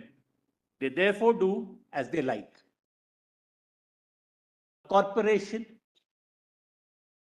is a juristic person consisting of various shareholders. And those shareholders who are in management take a decision on behalf of other shareholders or on behalf of the juristic person that they will contribute. they will buy electoral bonds, and then they are given a further assurance that their contribution to X political party or Y political party need not be reported to anyone. Yes. So, if my lords then see in actual practice over the past few years, what has happened? Your lordships have been shown various records derived from political party statements, which have been further analyzed by the ADR. Now, my lords, my client, what he has done is, he has gone to the balance sheets of certain listed public companies. They are not before your lordship, so I am not going to mention any names. Your lordships may treat them as Corporation A, Corporation B, Corporation C. But now, please, if your lordships just turns down towards now page 6916, two or three pages before that, my lords. Now, 6915 is the corporation's statement of profit and loss. Thankfully, my lords, those documents are also highlighted at the relevant portion. Now, here, they do not even put in the profit and loss statement, as they are required to under the law, that they have actually bought election bonds. What is done is the next page. Other expenses.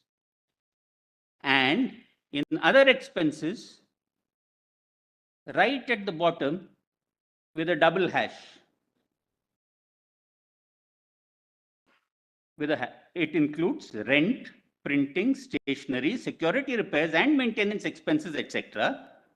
Further, it includes political contributions amounting to 273 and 412 made under 182 of the Companies Act during the year of March 31st, 2020 and 2019. Now, this is not 412 rupees. This is expressed in crores. And how do you know that? You go back, because you have to go not crores, my lords, in. Please stop. All amounts are in millions of Indian rupee except per share data. Right at the top of page 6915. So it is 412 million rupees. Yes, it's 41 crores. So similarly, my lords, and since your lordships, one of your lordships has penchant for figures. Yes, my lords. 6914, it's specifically miscellaneous expenses. 691. Include donation of rupees 20 crores paid to political parties Yes, my lord. through electoral bonds. That is another corporation, my lords. Each of the corporations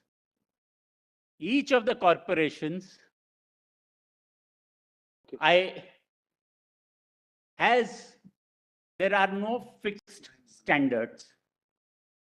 Each corporation puts it somewhere or the other. Some include it with rent, stationery, and the rest. My lord, sometimes it's said that the truth in affidavits, what is revealed is interesting, but what is concealed is vital. That's how the accounting treatment takes place in the corporation. Please, my lords. So now what is it which is actually required, my lords? What is now? What's the submission?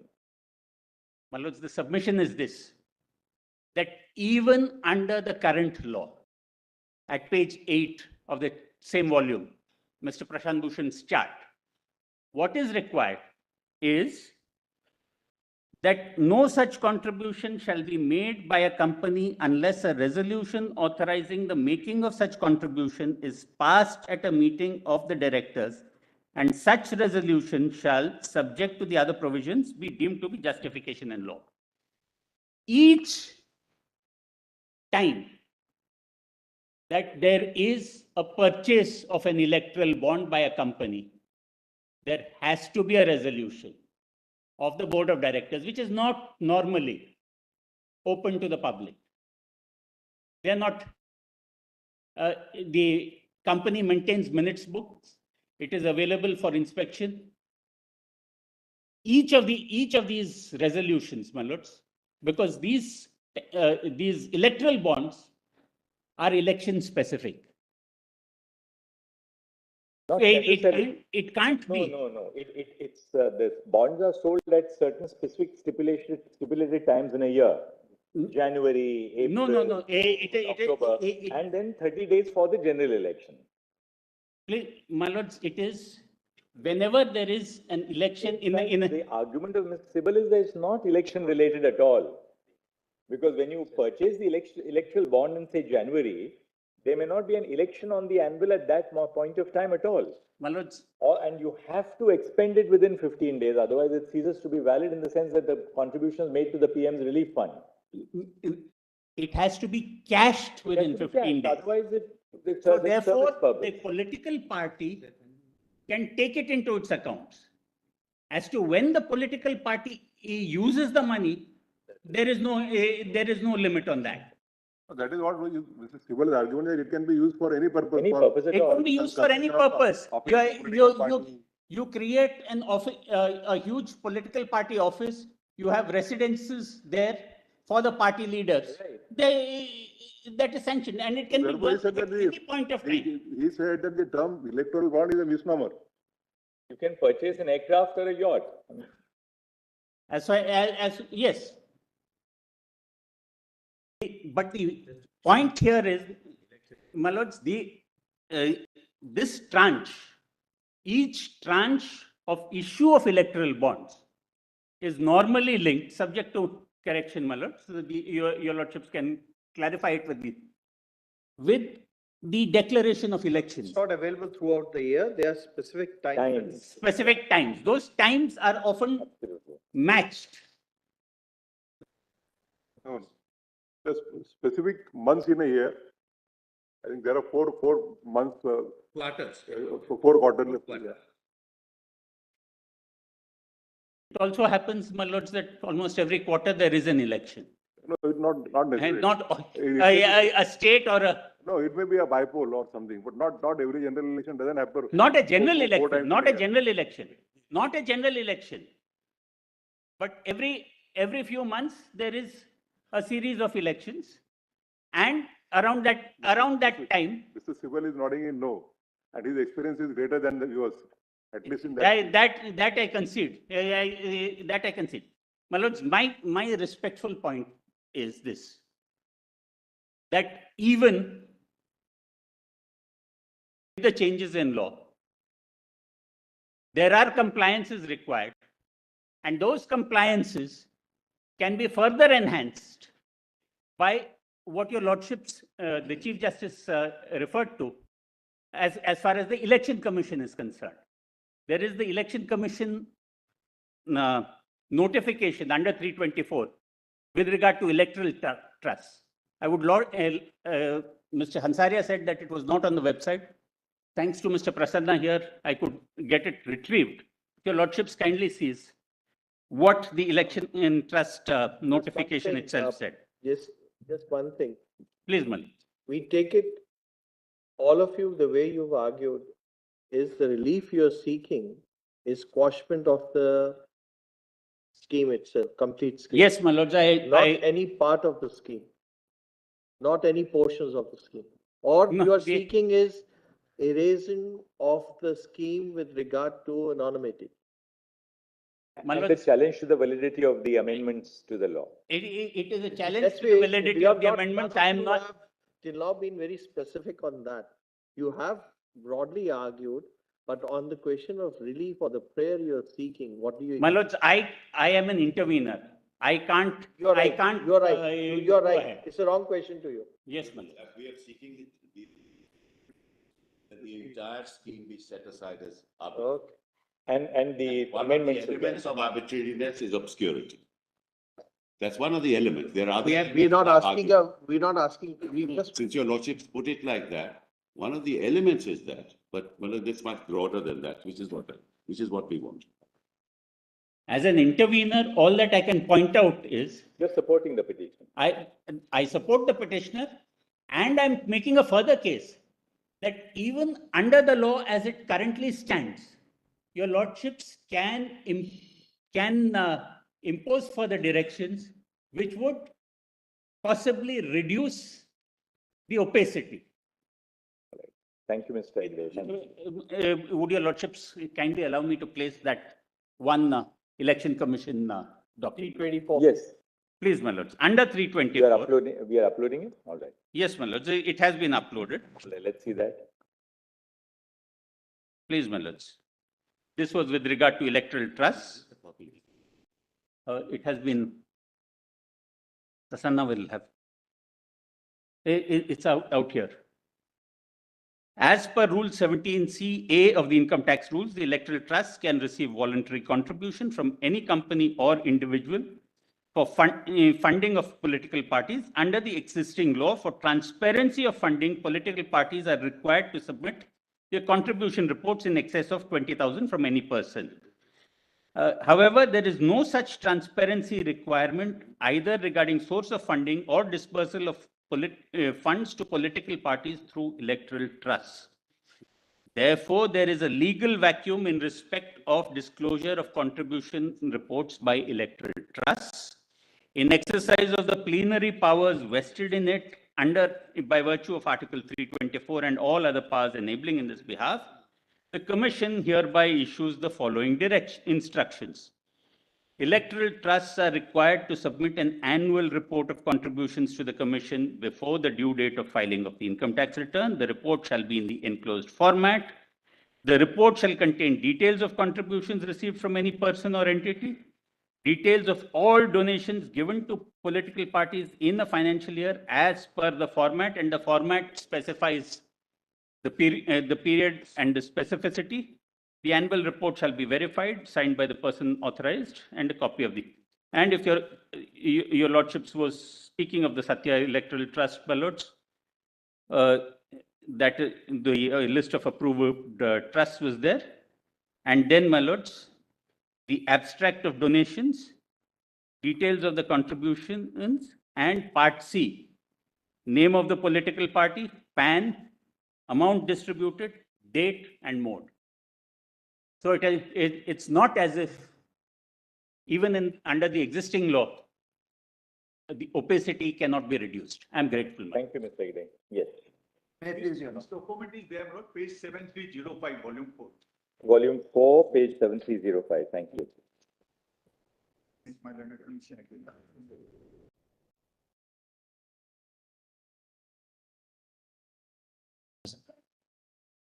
See, maybe we'll put that. Go.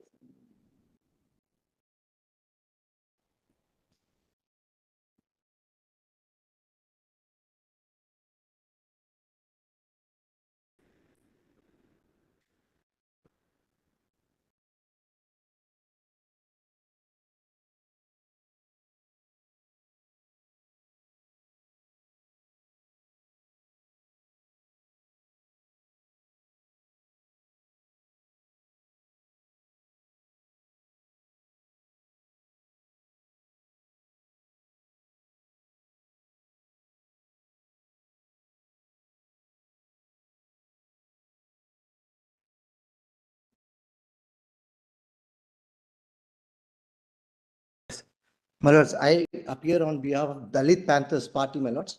My written submissions are at page 182 of volume 1. What you may kindly have it. Page 182 of volume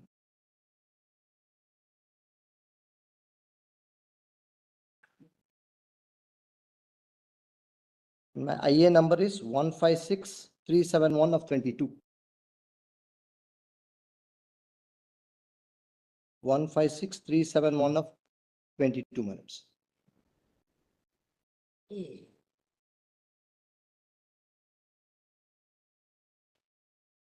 $182 minutes. Yes. My lords, my submission is threefold. My lords, the first submission is, my lords, we represent a political party, which, my lords, in fact, the political party for a change is on the side of the petitioners, challenging the scheme, the electoral scheme or the secret bond, as we call it from our side. Now, my lords, the issue here is, as a political party which espouses the cause of Dalits and other marginalized people, my lords, this scheme is in such a way it's structured that it has a disparate and a more severe effect on us than other political parties. So that way, my lords, there is a very hostile discrimination as far as our parties are concerned, which expose the cause of these marginalized sections for two reasons. And this court has held, my lord, this is what precisely has to be avoided in any scheme or in any law. Whereas the first point is, if your lordship would see, my lords, clause 3.3 of the scheme, if I may call it as clause 3.3 or rule 3.3 of the scheme, there is a cap of 1% of the electorate.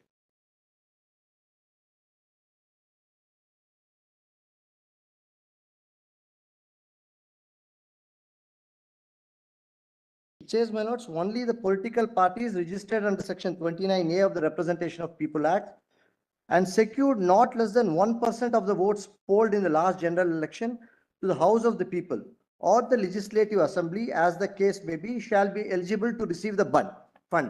Well, the point here is, when you make a discrimination between 1% and the other 99%, there is absolutely no rational nexus. There is Because a rational access. A political party should have polled at least 1% of the votes in the election. Tomorrow you may have a 2% party and claim donation. well, this is our case, there is a barrier to entry. And nascent political parties, my lords, in a free and fair election, the receipt of political donations cannot be cut. My lords, for example, I start a political party. You can receive donations, but you can't have electoral bonds coming. Well, And the exemption. that's precisely the, my lord, that is where I stand at disadvantages. When people don't come out, my lords, to give monies to political parties on the basis of their ideology, people will definitely not come to me, my lords, on the basis of my ideology, because they want to be anonymous. The very purpose of what the state says today is anonymity is given for the purpose of protecting the people who give these bonds. And when that anonymity is taken away, my lords, my point is that it affects me directly. That same anonymity would apply to me. Because, even other political parties, it's not that, only a political party like yours espouses the cause of the marginalized section. Not really. There would be mainstream political parties which equally espouse the cause of the marginalized groups because they depend upon them as their constituents. My lords, we are next. The point is, my lords, that where anonymity is given to all political parties, I should be given the same anonymity in the sense that I am also a political party registered under the Representation of People Act. Why not 5%? Why not 10%? There is absolutely no empirical data to suggest why you have protected under 1%. The whole point is, my lords, when anonymity is given to all political parties under a statutory enactment. But then you also have threshold requirements for allotment of an election symbol. It should be supported by data, my lords. There's absolutely no data. For example, it's 0.99%. That you made your point. What's the next point now? That's one point. My lords, the second issue, my lords, is that if your lordship may kindly see the issuing at Rule 3.6, my lords. Rule 3.6. The bond shall be issued to the buyer on a refundable basis. There's no Rule 3.6. I know para 3.6. My lords, it's sorry, my lords, 8.2, my lords. I'm sorry. Yes, no, it is 6.66, my lords. It's 6.6. No, there is no 6.6. You may be referring to 7.6. It is 7.6. Volume yes, 4, page 119. Yes, my lord. 7.6. The bond shall be issued to the buyer on a non-refundable basis. These are irrevocable bonds. Right. So even by lords, even by mistake, the whole point is read with 10. 10 talks about issuing officers and commission payable. No commission, brokerage or any other charges for issue of the bond shall be payable by the buyer against purchaser of the bond. Now, this is taxpayers' money. For example, my lords, if myself or anybody else here wants to buy even a demand draft or a promise or anything else, my lords, there is a charge which is borne by the customer. Here, the customer bears the charges of a note which is being given actually free of cost. But So, the my best lords, point, these you know, are I don't think we need to labor on these points. these are all, my lords, things which have been tightened These to lie ensure in the to realm of facilitate. policy. These lie in the realm of policy. These are not the best points. I mean, let's My lords, not. your lordship may kindly see, my We are lords. missing the wood for the trees My by lords, if your focusing. lordship may kindly see at page 1115, my lords, volume 4. Substantive arguments have been made. 1115, my lords, your Let's lordship not may kindly dilute the see. impact of those arguments by going into these. Well, 1113, my lords, your lordship may kindly see 1113. Yes. 1113 for disparate impact. 1113, volume 4.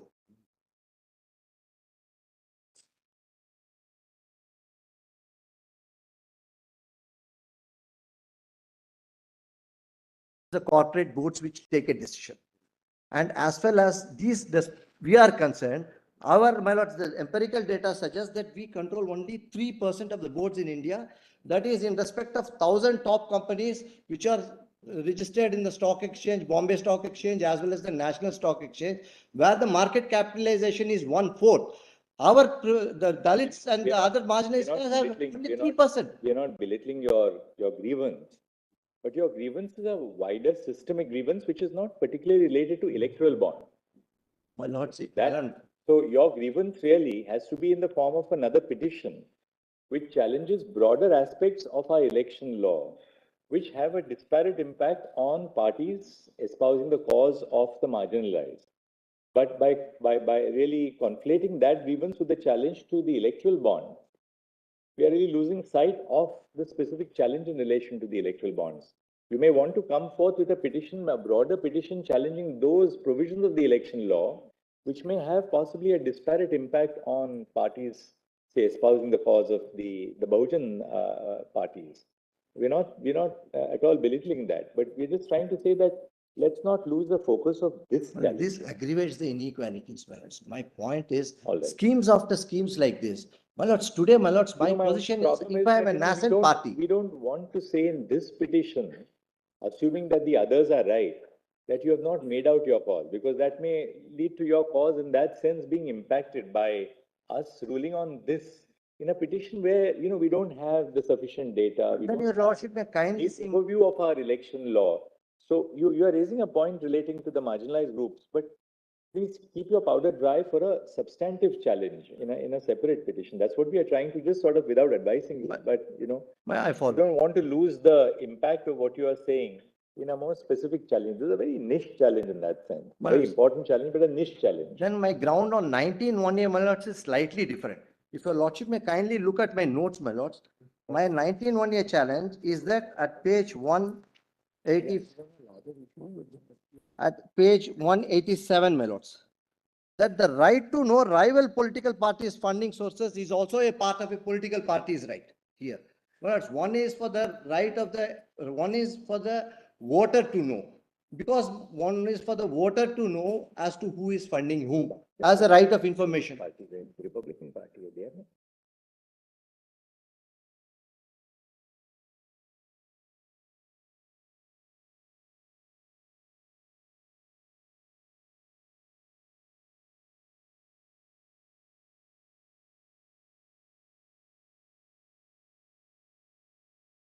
Bankrolls the rival parties.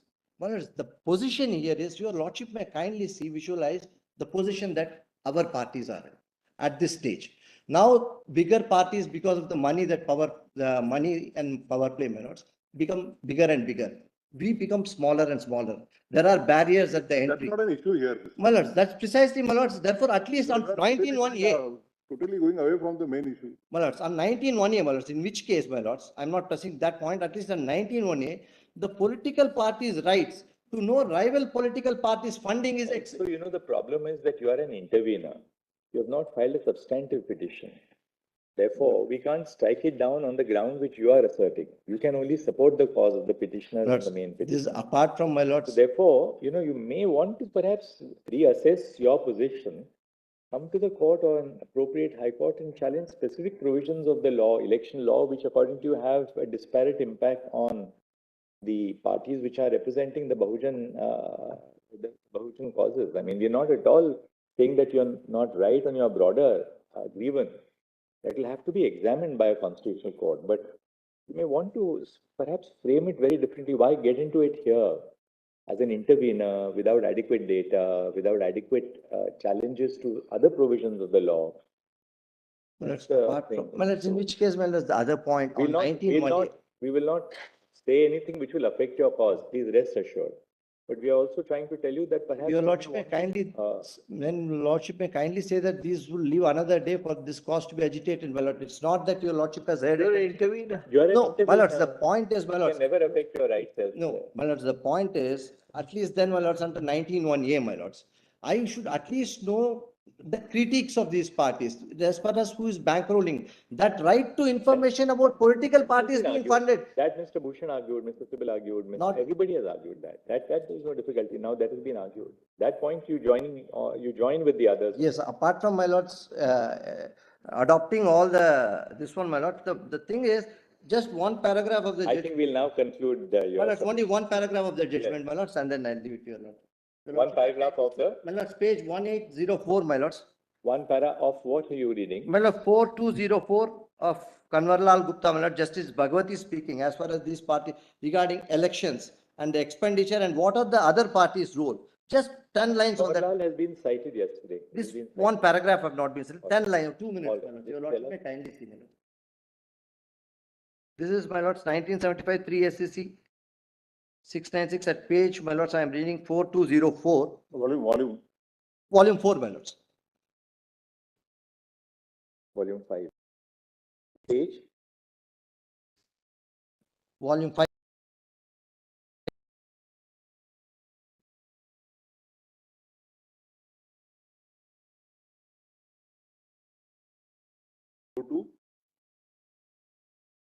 Volume 5, my lords, 4204.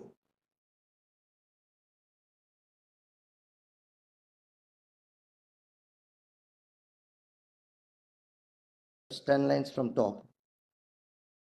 Or 10 lines from bottom, my lords. The object of the provision, your lordship got 10 lines from bottom. Yes. The object of the provision limiting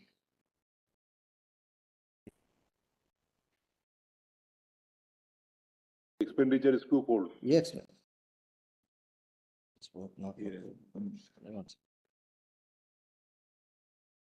not my mind, this one. Lordship, may I have a look at it?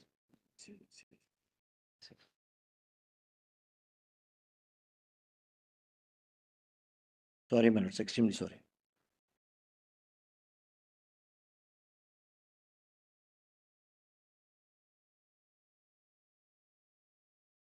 Yes, the object of the provision limiting the amount far in excess of the limit. The object of the provision limiting the expenditure is Yes, you twofold. got the point. That's precisely what. So this directly impacts us, my lords, in a way. Therefore, my lord, that Thank you will be so much. considered. Thank you. Mr. Attention. What about division of? Shall I make one short submission? Mr. I Raj, won't be making an. get to the Attorney General's arguments now. Everybody can supplement what they want to say in a small note or something. You have given your note, Mr. Kaliswaram Raj? Yes, I have given it. Get your I note. have given it. Yes. Yes, Mr. Attorney No, General. we have a division of labor. Yes. So on the contours of the scheme, the learned solicitor will advance certain submission. For a larger questions of 19(1)(a), the connection, confidence, etc. So how we have proposed to divide our labor. So let the solicitor begin on this preliminary submission. Yeah. May it please, Your Lordships. My Lord, at the outset, my Lord, as my Lord the Chief Justice and the bench yesterday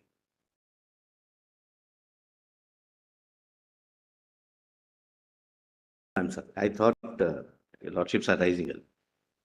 Lord, no, somebody came, so I thought Your Lordships are rising. Start afresh at 2 o'clock. I can start at 2, my Lord. It's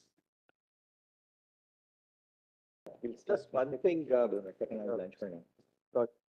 you see, there's one larger issue which we are not really examining, that is of election funding, because that's the second issue which arises, but it dovetails into this issue is with regard to the corporate funding.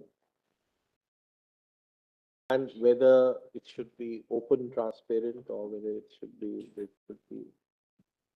Now, other issue which arises is they have referred to the kickbacks and the bribes and other things, or quid pro quo. Now, there can be various terms used for that. We like the election commission if they are aware of the total financing which is required for each general election or for the state elections. On an average, state elections will be an average, an amount which is collected and used through these bonds.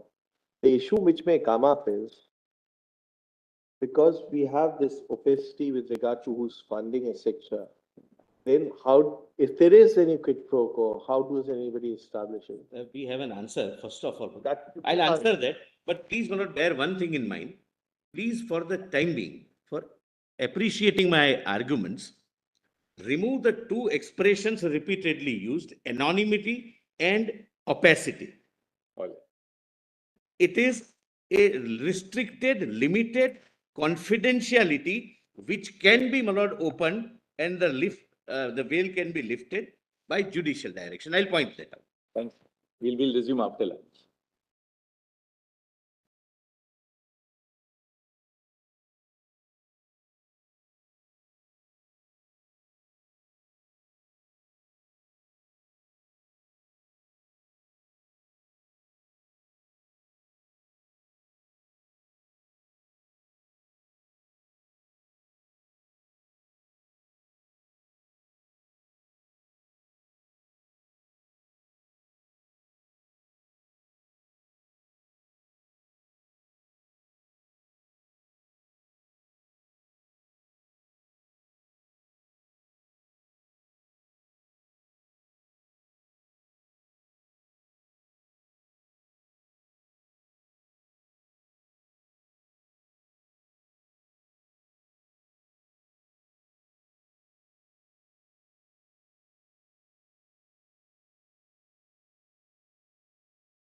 With this problem, and as your lordships have seen, Bombay High Court took note, my lord, in late 60s, but the real efforts started by every government of the day, whether it is this government, that government is perpetual, my lord.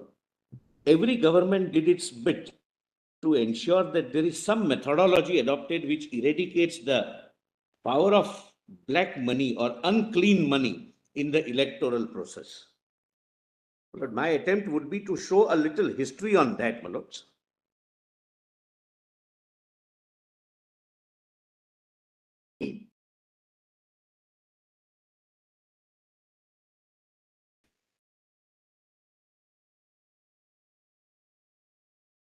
Yes. Lord, having tried several attempts, several mechanisms and modes, the menace of black money, my lord, was not being dealt with as effectively because of the systemic failures. And therefore, the present scheme is a conscious and deliberate attempt to ensure clean money coming into the banking system and the election and political parties functioning.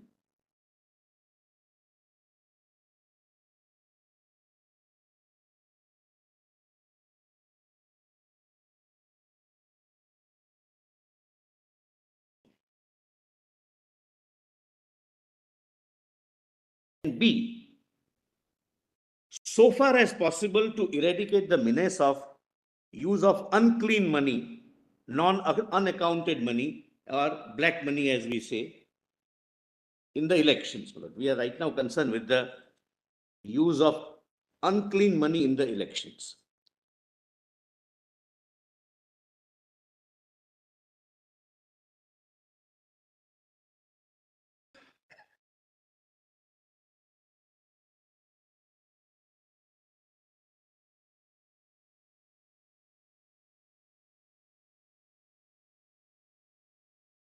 Your lordships may not take this particular scheme as a standalone case or a standalone attempt in the direction of dealing with the menace of black money. There are several steps taken, one of which is this particular scheme, which is confined to the political governance of this political parties culture.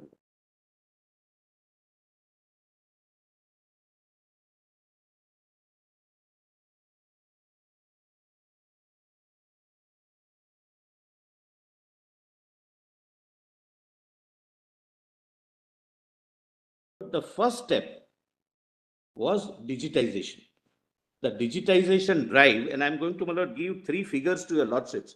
And as citizens, we will be really proud, my lord, to know, my lord, how our country has fared.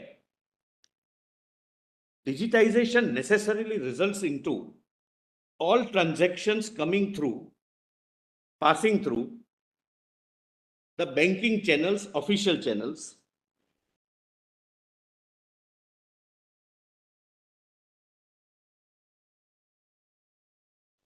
what, my lord, is called the information highway. I cannot hide anything. I leave my traces in the digital footprint somewhere or the other.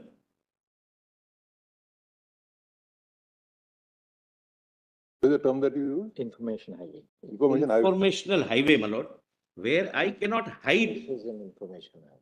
Informational highway, my lord. I cannot hide. That's the phrase used for the internet. The internet is an information Yes. highway. Yes. Capable of being used, my lord, in a limited sense also. But, my lord, your lordships would recall when, my lord, the digitization drive started, my lord, the government was at times, my lord, being mocked. What is this? This is a utopian idea. Would a vegetable vendor accept by digitization, by your digital payment? Now, a vegetable vendor sending vegetables, I'm not, my lord, elaborating on that. On a gunny bag is accepting digitized money, my lord, that is whatever app, my lord, we are using. But the important thing, my lord, as citizens, we should be proud of. And this is a part of this process is our digital payment in India is 7 times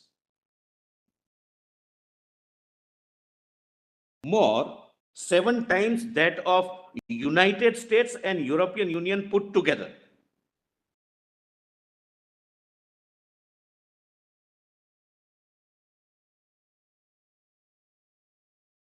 It is 3 times that of China.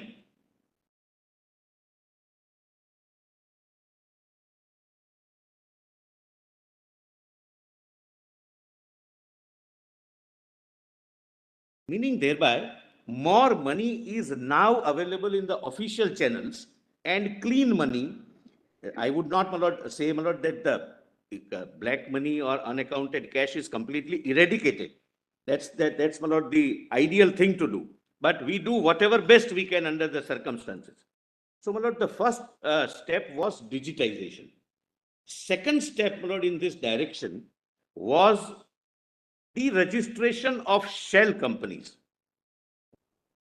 My lord, the learned attorney, my lord, has placed on record the official record, and it is in my compilation also at page 65, but your lordships need not go into the details, but 65. Between 2018 to 2021, the government of India identified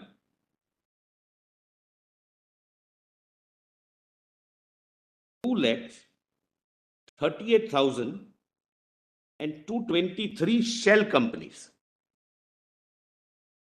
Actions are taken and nobody has challenged it. 2 lakh? 238,223 shell companies. Because this is one of the vehicles through which, my lord, the unclean money passes hands. Again, this may not have a direct bearing. I am just, my lord, trying to point out that the scheme which is under consideration of your lordship is not an isolated attempt, but is a part of a series of attempts made, whereby now more clean money is available because of the digitized payment. We have approximately 750 million mobile internet users who now your lordships are aware, my lord, banking is done through mobile internets. And we are adding one new internet user every 3 seconds.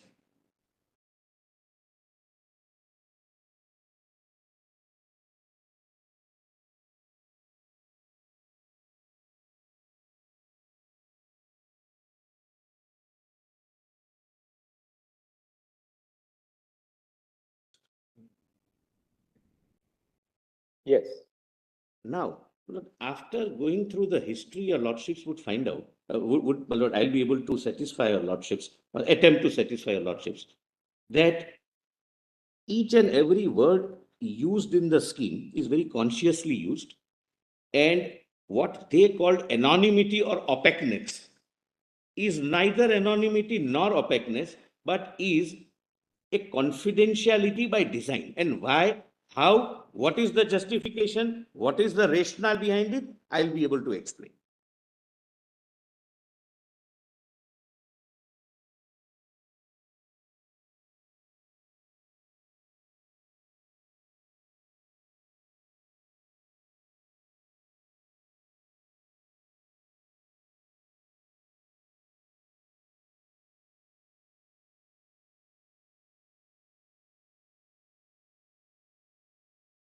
Legality of the scheme is entirely for your lordships to consider and decide with whatever best assistance we can provide. But one thing, my lord, I'll be able to satisfy your lordships that if the element of confidentiality goes from this scheme, the scheme goes, and we are back to 2018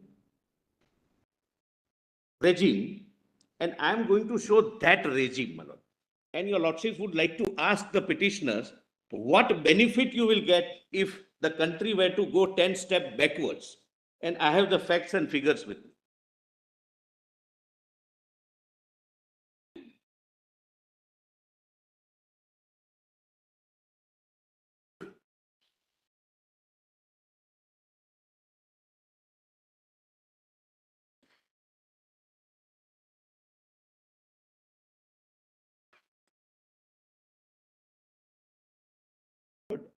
Unfortunately, the petitioner, one of the petitioners, my lord, that is ADR, has placed all its reports on record, except one which is the most crucial. As a passing remark, my lord, without making an issue out of it. Generally, when you are approaching the court in public interest, you place everything which assists the court. You don't place something on which you wish to argue. Anyway, my lord, my written submissions, volume 2A, page 102. Lord, please see the position we will be back at if this scheme is to be, my lord, interfered with as prayed by the petitioners.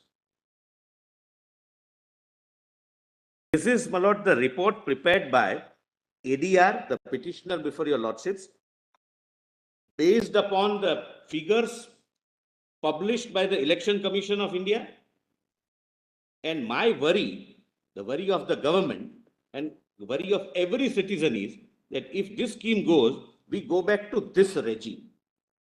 And what would be the transparency in this regime? What would be the national benefit to this regime? It's for the petitioner to explain.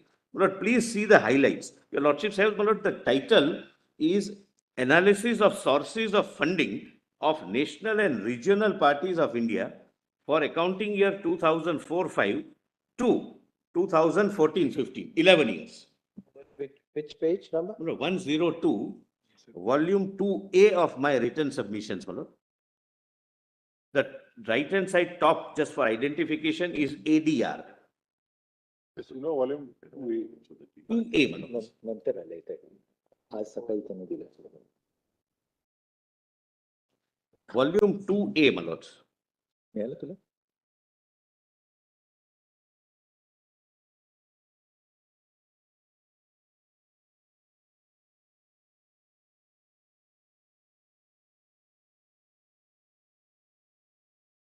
My Lord Justice Gawai got that one? My Lord Justice Padiwala has got that. Justice Mishra. Yes, I'm not.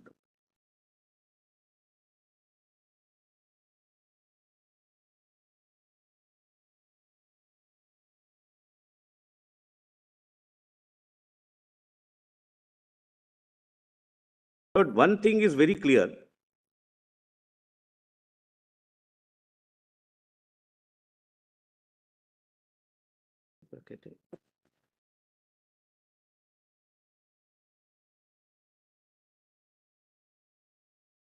Lordships made very clear that your Lordships are not examining whether there can be a political contribution or not per se. The question is how, whether this scheme is legal or not. That's a wider question, my lord. That's not arising here. But ADR has also accepted that there is an element of money involved in the contesting elections, running a political party, running several other activities by the political parties, etc. Lord, kindly read all these figures with one caveat in mind, that these are the figures declared by the political parties voluntarily and published by the Election Commission. 102. Everything may not have been declared. I'll not pitch it higher than this. This is what is declared, and the figures are shocking. Any interference, my lord, in the scheme takes us back to this position. Please see, political parties play a key role in democracies as they contest elections, form governments, formulate policies, and are responsible for providing governance and improve the lot of the common man. Your Lordships can skip the rest. Please come to the highlights. Highlights. This is, my lord, again reported money, my lord. What's the date of this report? It's The date is 24th of January 17. 2017, but the period is 2004-5 to 2014-15. Different, my lord, formulation in the central government.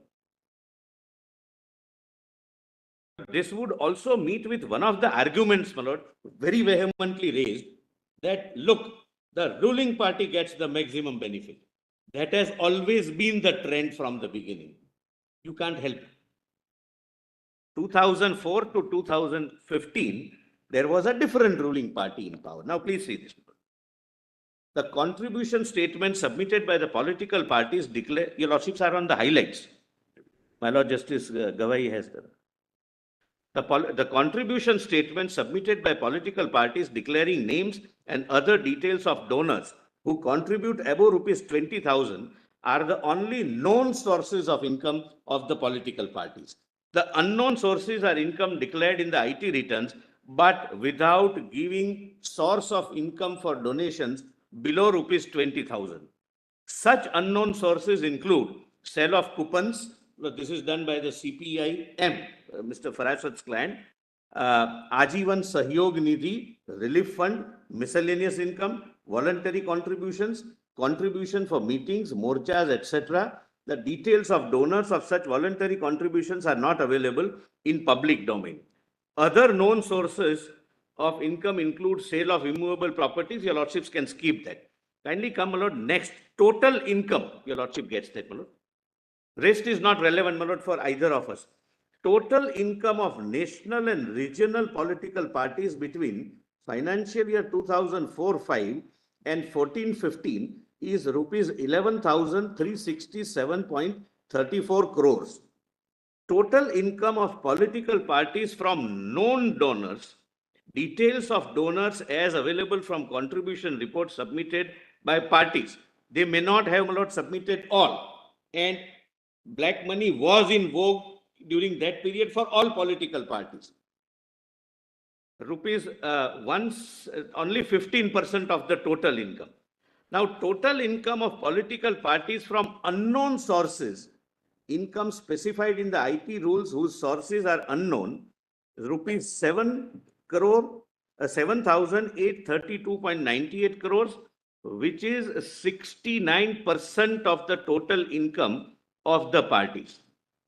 Now, please see, my lord, national parties, my lord, the chart your lordship says, the second column of the chart, my lords have the chart. National parties, rupees 6,612 crores, income from unknown sources.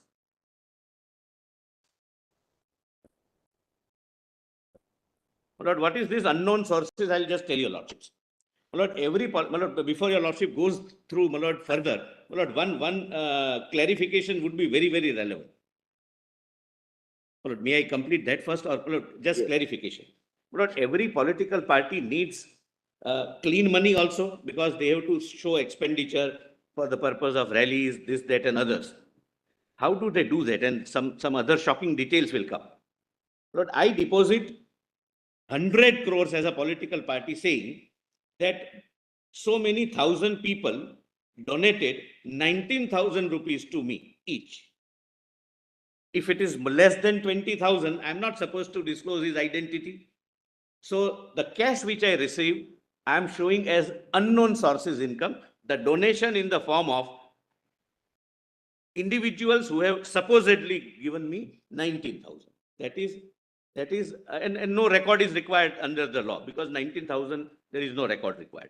This is the amount, my lord, which is 69%. National parties is 6,612 crores and regional parties 1,220.56 crores.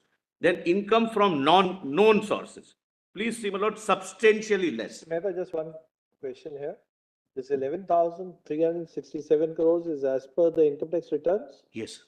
So they'll be over and above that. Over and above. Therefore, my lord, I say that whenever your lordship reads these figures, please bear No, that I just caveat. want this figure which is taken out by the ADR is not what they perceive as the actual income. Cannot. What is In the contribution reports. in the contribution reports, in the income tax report. It is what is disclosed by the political parties to the election commission. Therefore, I started with a caveat that your lordships may bear in mind. These are declared figures. There is one issue. The figures therefore you are showing us over with regard to 69% are those 20,000. Less than 20,000, which has now been reduced to 2,000. Maybe to some extent they may have given names also. But No, largely they wouldn't have given. They wouldn't have given those names. That 20,000 figure after 2017, I think, has come down to 2,000. That's been reduced to 2,000. So this is a position. position of all political parties. Now, your lordships may kindly, my lord, for the time being, ignore the diagram and come to, my lord, the written part. Political parties with maximum income from unknown sources. During the 11 years between 2004-5 and 14-15, 83% of total income of so-and-so, amounting to rupees 332.39 CR, and 65% of total income of so-and-so, amounting to rupees 2,125 crore, came from unknown sources. We were grappling with this situation when this scheme was conceived.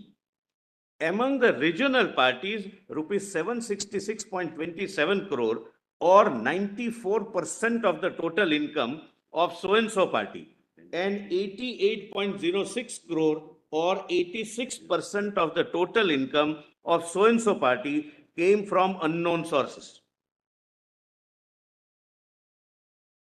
Now, your lordships may kindly come to page 105, observations of ADR. 104, I'm sorry, page 104. Recommendations? Oh, Observations of ADR. Of 104, page 104. There's no page. Of the 51 regional political parties, I'm sorry. Yes.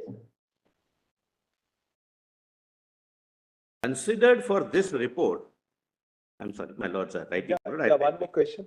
As the returns filed by the political parties in 29C are all uploaded on the website of the election? They have taken from them only. Of the Election Commission of India. Well, as per ADR's own stated case, they have analyzed this based upon those reports. Because the Income Tax Department will not reveal the details. They can't give. They can't give. This is the Election Commission's website. That's their case also. Of 51 regional political parties considered for this report, 45 parties have not submitted their donation statements to ECI for at least one financial year. The 12 regional political parties which have never filed their contribution report since 2004 and 5 are, I'm not reading the names, I don't wish to make it political, I'm just pointing out this is the problem we were grappling with, which my lord eventually led us to examine, evaluate and find out a solution. Income tax returns or audit reports of national and regional parties were obtained by filing RTI applications with the Income Tax Department. The income tax returns of 42 out of 51 regional parties analyzed were unavailable for at least one financial year. The information was either denied by the IT department, the parties had not filed their returns for the financial year, or the department were unable to trace the audit reports. Incomplete information was provided. Where possible, copies of audit reports were procured from the ECI. The income of national parties from unknown sources, please mark, my lord, increased by 313% from rupees 274.13 crore during financial year 4-5 to 1130 crores during financial year 14-15. The income of regional parties from unknown sources increased by 652% from rupees 37 crores during financial year 2004-5 to rupees 281 crore during financial year 2014 and 15. Among all the national and regional parties, please mark this, this is something very, very funny and something very, very alarming and shocking. Amongst all the national and regional parties considered, so-and-so is the only party to consistently declare receiving nil donation above rupees 20,000. They have not received any donation. Everything is below 20,000. Between financial year 2004-5 and 14-15, thus 100% of parties' donations came from unknown sources.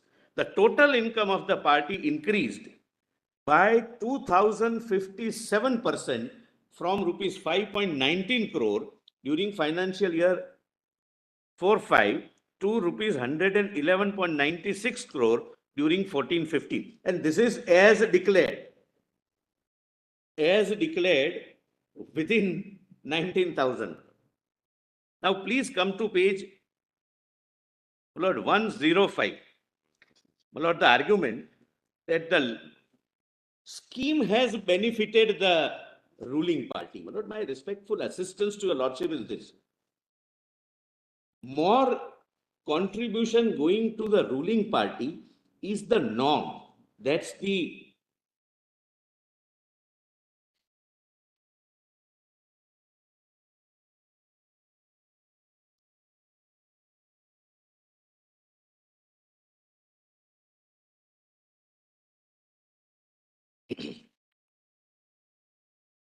the third bullet point, detailed report, your lordships would find. Why is it, according to you, why is it the norm that the ruling party is making the substantial part of the donations? What's the reason for it? I would not be able to hazard a guess, but the figures show that whoever was ruling party, either in the state or in the center, possibly, this is my Whoever assistance. gives with an expectation, right? Yes. I'll just tell your lordships, my lord, how the things work. And this is my reply, not government's reply. Yes. This is my assistance to your lordships. Generally, every political party has their programs and policies, etc. They have their working style, which are distinct, and all people, my lord, they have confined their arguments to corporations or companies, but they are individuals, contractors, HUF, because HUF is also now a financing entity, etc. They know the working style. They know their business style. That if this party forms the government, it would be beneficial that we will be able to be comfortable with them, because there is less of red tapeism, somewhere it is more of a red tapeism, etc., etc. Lord, what is running in the mind of the donor, Lord, is not possible. But Lord, by and large, they decide based upon their interest. Obviously, Lord, they are not doing a charity. Let us, my lord, be not very idealistic the way they would like your lordships to be, my lord, while dealing with a very complex problem. Practically, they are also doing their own business, and their decisions are business driven, or as we use the expression, it's a market driven. That more powerful the leader, more cadre based the party, more chances of success. I feel that I'll be comfortable while doing my business, less corruption, more corruption. These are the factors based upon which, Lord, they donate. But your lordships may practically, my lord, keep one thing in mind. All big donations or big donors, whether individuals or others, trust or companies, etc., they donate to all parties who are relevant to them. The figures differ. And ultimately, I'll be able to show, after showing the history of this, that why black money was used to pay political contribution. Well, this is the bottom line of this scheme.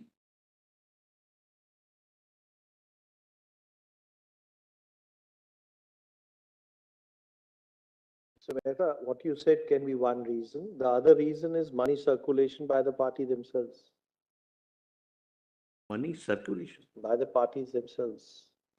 The party, my lord, Because you don't have to give the details of any donor who is paid less than 20,000 rupees. So any money which is available within the party can be circulated. The unaccounted for money is circulated back into the system. my lord, in this scheme, it is not possible, but No. maybe, my lord, maybe. But I don't think, my lord, the party tends to gain by circulating, but Only thing is because you have to show on table a particular level of expenses whenever you incur expenses, say in a rally or any other expense, certain expenses have to be shown. The second point which you are raising is relevant, obviously, these figures are relevant.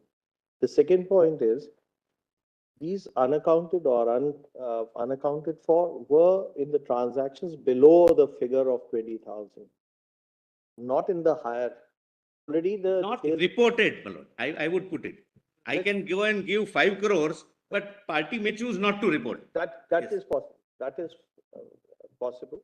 But as far as the higher sums above 20,000 were concerned, they were all reported. They were already with details. Their reporting is with details because we saw some charts given to us. Most of the payments were reported. Above 20,000 payments are to be reported. Otherwise, it will be violation of the law.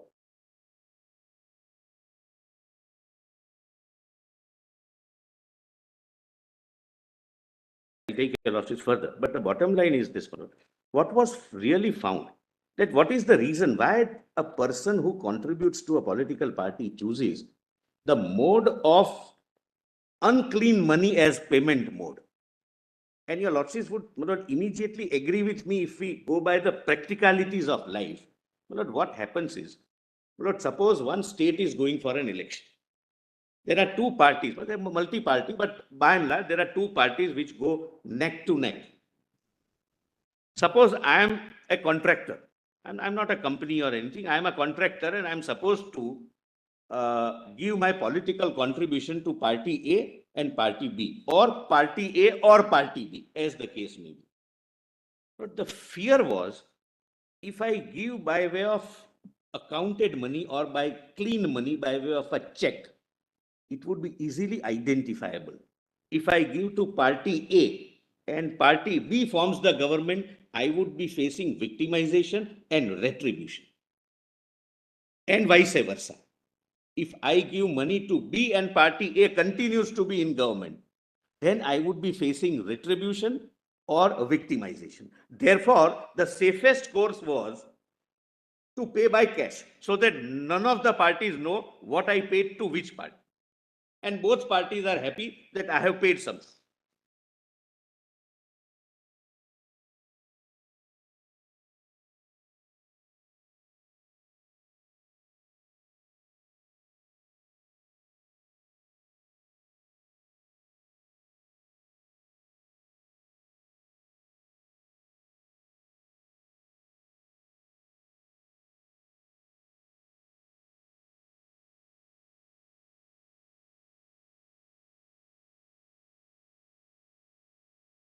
Potentiality. Both parties would say that one party would be given 100 crores, one party would be given 40 crores, depending upon my assessment of their winnability. But both would not know who is paid what.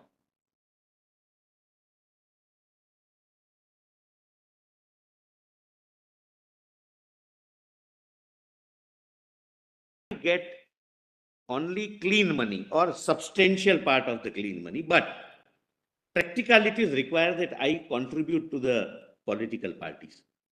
And practicality again requires that I contribute with a degree of confidentiality so that I'm not victimized in future. And therefore, clean money used to be converted into unclean money. White money being converted into black money so that it can be paid according to them anonymously and according to me with confidentiality.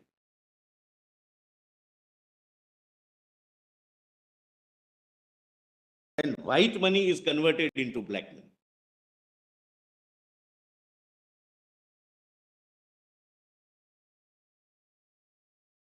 As the learned Chief Justice yesterday gave an example, quite possible that 100 people may buy bonds at 1 crore rupees each, and somebody may purchase those 100 crores by paying cash. I just, my lord, I wanted to answer that question. But I also examined, my lord, that question. What your lordship's query, my lord, as I have understood is that suppose I have 100 crore in cash. Now your lordships are examining the scheme for the purpose of answering this particular query right now. I'll go into the history thereafter.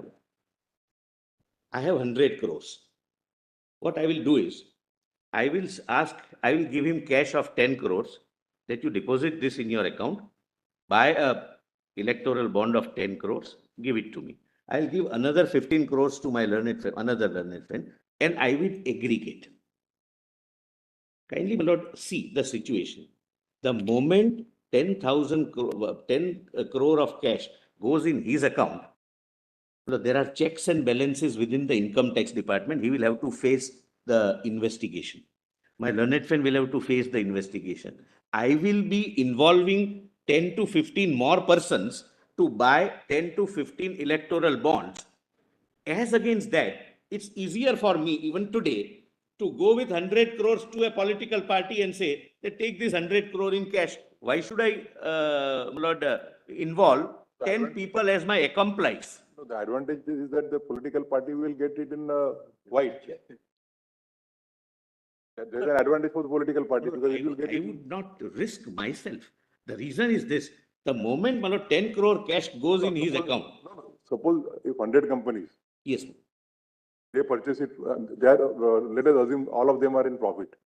Yes, Manoj. They purchase for 1 crore. So they will get a double benefit that they will get income tax exemption for the amount that they have paid on. Correct. Yeah. And also if they transfer it to an aggregator, they will get cash also for that. The difficulty is, my lord, the moment he deposits 10 crores in cash, my lord, the income tax department. No, I'm not talking He's not going to deposit 10 crores in cash. Who will ever deposit 10 crores in cash? Then I'll show the scheme. It has to be deposited if he has to. No. The problem with the scheme, Mr. Solicitor, it provides for selective anonymity. It's not completely anonymous. It provides selective anonymity Confidentiality. or selective confidentiality. The State Bank of India, it's not confidential with the State Bank of India. One, it's not confidential with the law enforcement agencies. So a large donor would never take the risk of buying the electoral bond for the purpose of tendering it to the political party. All that the large donor has to do is to disaggregate the donation, get people who will purchase electoral bonds with small amounts which will be then purchased through the official banking channels, not through cash. If you have to Provided they have 10 crores. So I will have to find out 10 people who are having 10 crores and who are ready to risk that. But my lord, I need not tell you a lot. What really happens is this. What will really happen is this. A large donor will never put his or her head on the line by being in the books of account of the State Bank of India of having purchased. They are doing it. He won't do it for the opposition party, he'll do it for the ruling party. There is no. So, Please. Mr. Bhushan, they did not Please, Mr. interrupt you. Bhushan. Please, Mr. Bhushan. So what would really happen is this, and that this is what the scheme is capable of, because it's selective anonymity, My lord, selective confidentiality. My lord, I need not tell your lordships, my lord. A possible or potential abuse may not perhaps be the ground, but let me explain the entire scheme to your lordships. In a given. Second, Mr. Solicitor, your argument that, look, if you were to strike down this scheme, you will go to a situation which had existed prior. Look, can I That, come? I'll just deal with it in your own course. Yes, That would not be valid in itself for the reason that we are not precluding the government from coming out with a transparent scheme or a scheme which has a level playing field. The purpose of ensuring that electoral funding relies less and less on the cash component and more on the accountable component. It's of course it's work in progress. We are completely with you. There's no difficulty. We are completely with you that this is a problem which we are democratic societies are grappling with. But the point is not that, it's not an all or nothing approach. The problem with the scheme lies is if it doesn't provide a level playing field to political parties, and B, if it suffers from opacity, as the argument for the other side is. This is not to prevent the legislature or the executive from coming out with a scheme which deals with these deficiencies. Confidentiality goes. No, it may be that the confidential, we are not saying what it should be. That's no part of our function. That's not. That's not a part of our function. But, and two very important things. Maybe the earlier scheme failed. Maybe it didn't get you as much of white money into the electoral funding as you would otherwise have liked to do.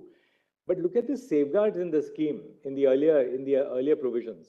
A cap on how much of your net profits you can contribute. One. I have an answer to that. Two, a disclosure within your own accounts and therefore to your shareholders that this is the political party to whom we are contributing.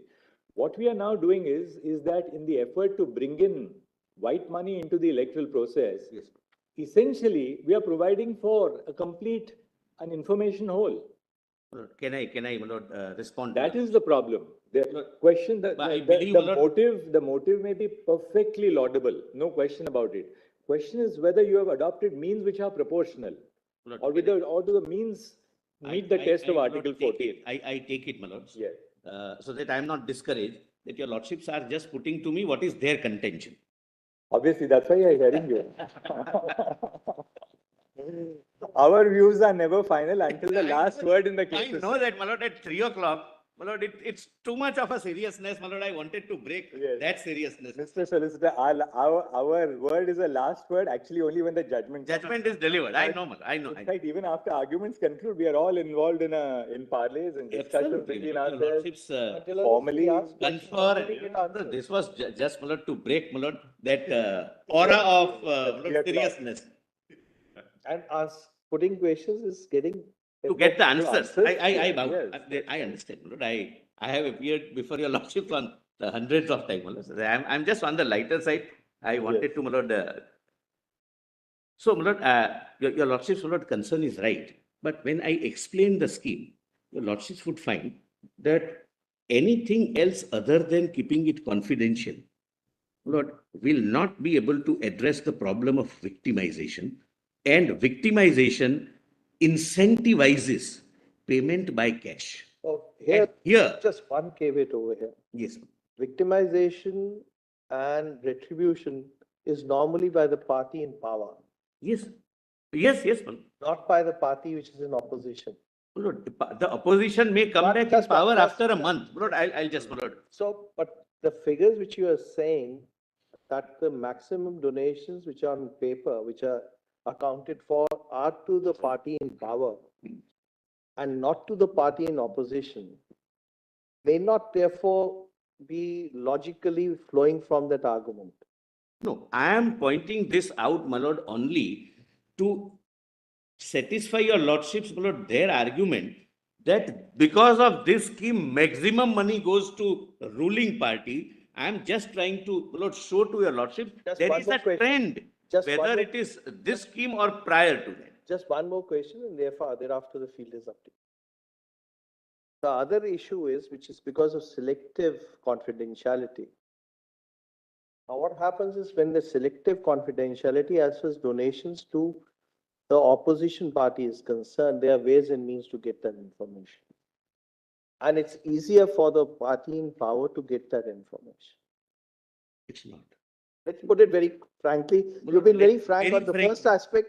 Let's be also very frank on the second aspect. My lord, Now, what is the fear is, because of this selective confidentiality, the opposition parties do not know who are your donors, but donors to the opposition party can be ascertained, at least by the investigating agencies. Lord, I'll just tell your lordship, Lord, So nobody they are has- put at a disadvantage to question you on your donations, whereas their donations get questioned.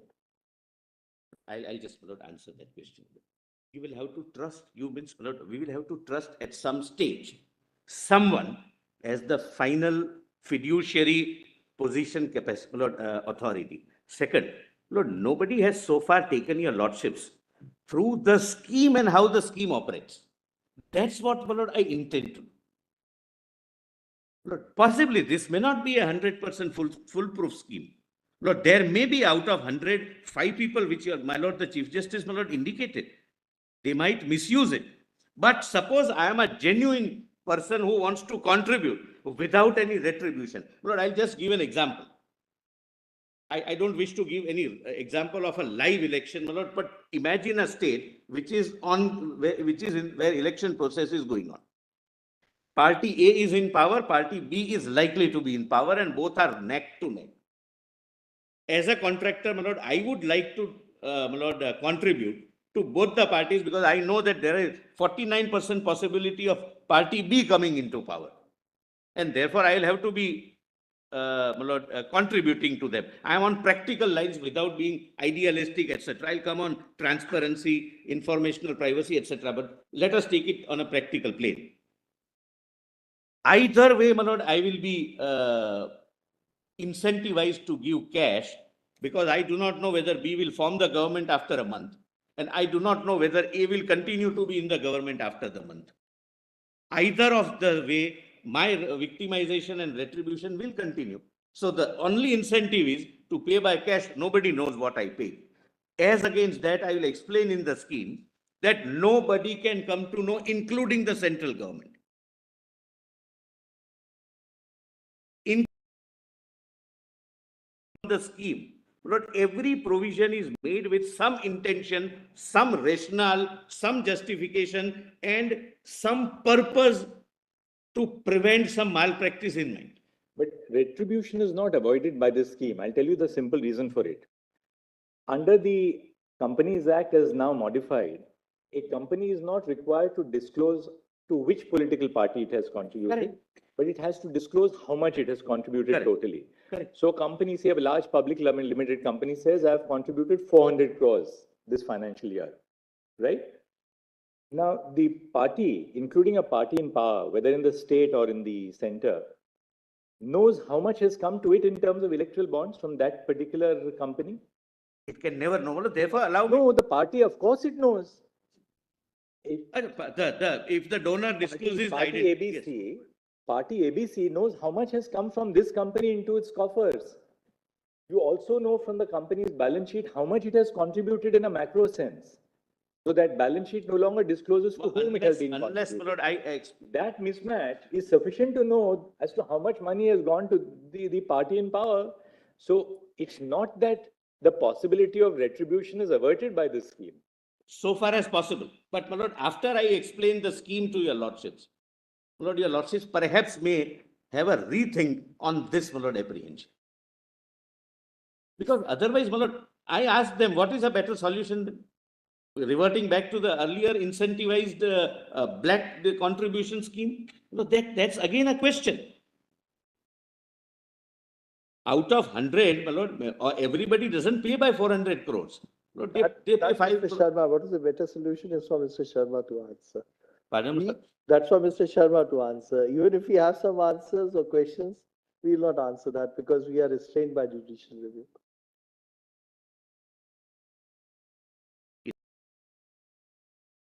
Five.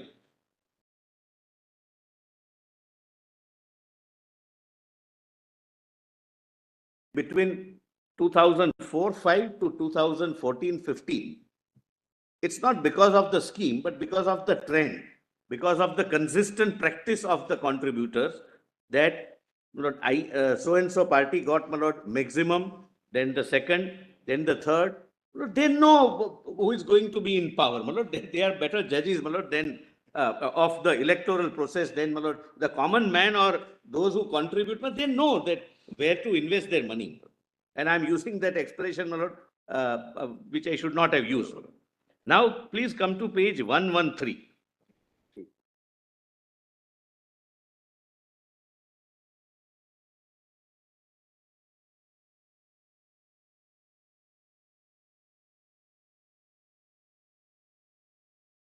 Of political parties from unknown, known, and other sources. But here there was a complete anonymity or opaqueness or confidentiality, whatever name we may use, because once I pay in cash, I have no difficulty at all. Nobody can find out what money I have paid to Congress, what money I have paid to BJP or TMC, anyone. Complete, my lord, immunity from retribution or victimization. Now see, my lord, please see, unknown sources. The first party is 2,000 some crores. Second party, 3,000 some crores. Please see, my lord, the last, for which Mr. Farasat appeared, 471 crores. They say that we don't buy electoral bond. They better start buying electoral bond. And I'll point out, I don't wish to go into it, what is the source of their funding. Then, my lord, known sources. Please see, my lord, for the last party, my lord, 15.04. Known sources, 15.04. They are running a government. And other known sources, 406 crore. And what is other known sources, my lord? Please, my lord, kindly.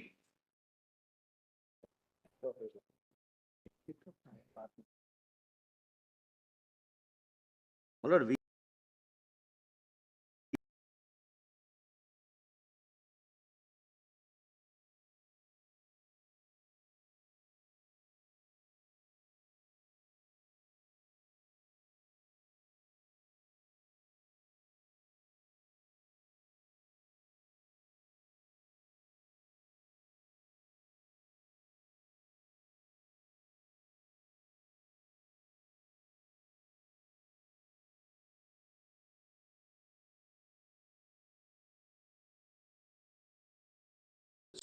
what happens when they don't buy the electoral bond, my lord? I'm sorry, my last political party, other known source, my lord, your lordship gets. But this is 406 crores. My lord, I have their balance sheets.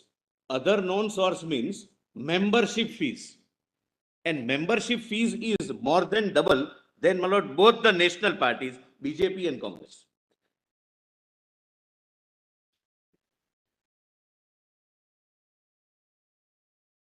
But there are several things, my lord, which the best thing to do is, my lord, to ensure that they get electoral bonds, my lord. Then only, my lord, this kind of a situation, my lord, please see the chart below. Regional parties, my lord. Now, the interesting figure. I will not take your lordships to examples of each of the parties, but see the first party. Unknown source, 766.27 crores out of total, please see, 819 crores. Last column is total. So out of 800 crores, 766 crores is unknown sources.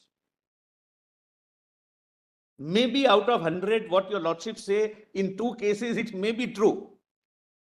But otherwise, this is the position. In the other known sources, when they submit to the ECI, they give the names of the persons? No. Yes, I think so, yes. They give the names of the They persons? give the names. 1,50,000. For CPM, I'm not speaking No, no. about CPM, I'm just saying that it's a sort of. Let CPM defend itself. You need not bother. CPM is very much here. Please, please. You can rest assured, he will competently defend it.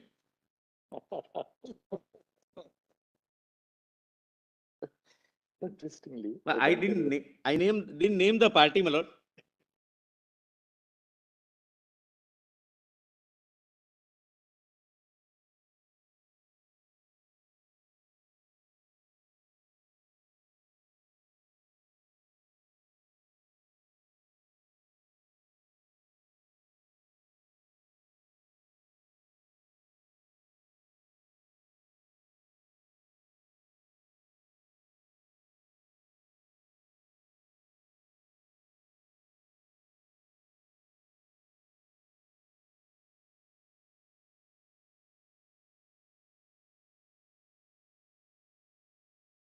Well, I didn't want to politicize it, but it was necessary for me to give these figures to your lordships. That if confidentiality The Malays is agnostic to political parties, Yes. whichever side of the spectrum you are. Yes, The or, Malays affects the entire spectrum. So we're not here saying that a particular political party is holier than the other. I mean, we have a problem. that's a problem which we are grappling with.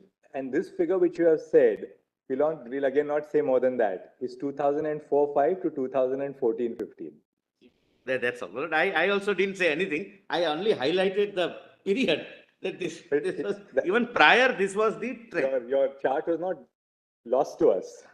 I'm grateful, man. And the chart which Mr. Bhushan's client should have placed. It is his chart. He has placed all the charts except this chart. But Mr. Solicitor, therefore that really, for us, would really still beg the question, in the sense that for us, it's not whether, the ruling political party in power presently is going to be the beneficiary of that or not.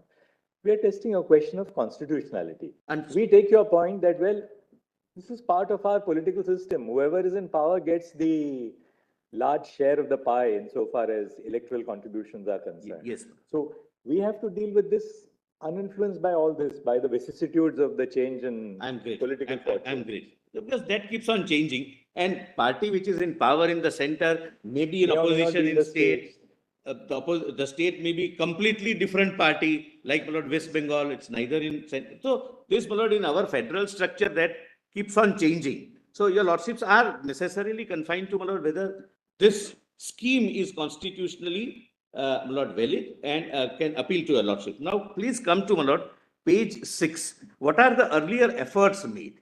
And, my lord, some of the discussion in Parliament. Page 6. Page 6 of my written submissions 2A. The same file, same document, my lord. Because I must say, my lord, to the credit of all our leaders across political lines, that everyone has tried their best. Lord, sometimes the problem is this, my lord, and I was, Lord, really told about this problem. In political parties also, there are divergence of views, whether to support this scheme or not to support this scheme. And the reason is genuine, practical, but a little humorous. What happens is, I am a leader, I am a local leader in a state, or third, fourth ranked leader at the national level. I get 30 crore by way of political contribution to my party. I would deposit only 25 crores in the party. In case of electoral bond, every rupee goes to the account of the political party. If I have to accept it, I have to accept only through electoral bond. That my lord, expected benefit will not be available to me. So, my lord, there is a debate even amongst other political parties that this scheme works well. That this element is at least eliminated. Now, please see, my lord, what are the efforts which were made, and then I will link it to the speech of the then Honorable Finance Minister when this scheme was introduced. That every effort was made, every permutation, combination, this can be the solution, that can be the solution, everything was tried by the nation. And we reached the situation which I have shown at page 102 onwards. And now with that problem, the nation, as a nation, I'm not going one party or other ruling here or ruling there. As a nation, we started thinking, and in the parliament, this scheme was presented, and why it was debated, how it was debated, I'll point this. Lord, please come to page 6, the position in India. Lord, I have before that given the position of other states. I'm not reading it. It's for your lordship's assistance. I'm sorry, page 7, page 6. 1956, section 293 read with 293A of the Companies Act allowed corporate donations to political parties as long as memorandum of association of the company permitted the same. My lord, your lordships have seen 1957 judgment, and therefore I am not reading it. Lord, it's a judgment reported in 58, but it's a 57 judgment. But at page 7, my learned friend, my lord, missed the last part. I need not, my lord, remind your lordships are aware of it. But ultimately, my lord, Justice Chagla says this after, my lord, that discussion, which I have quoted, my lord, on the first column on page 7. But it is not for us to legislate, as my lord, the Chief Justice said, nor is it for us to lay down the policy. But having had this case before us and our attention having been drawn to the possible evils attendant upon powers exercised by the companies, we thought it our duty to draw the attention of Parliament to the necessity of remedial measures being immediately undertaken to curb and control the evil. Now, Lord, possibly as a result of this judgment or otherwise, Lord, we do not know what happened, what were the circumstances in 69. But Lord, there is one article, my lord, where I could find something. Lord, before I take your lordships to this 69, my lord, the theory is that in 69 there was a party called Swatantra Party floated by Pilu Modi. No, that was by Rajaji. Rajaji and Pilu Modi. Rajaji was really the Rajaji, Rajgopalachari, my lord, was the founder of that party, and that party was gaining momentum. This is, my lord, a theory. And the government of the day wanted contributions to that party, which was gaining momentum, to stop. And therefore, they prohibited any contribution by the companies. Please, my lord, see 69. Following the recommendation of Santhanam Committee, the government introduced an amendment which prohibited any contribution by a company to any political party or for any political purpose to any individual or body.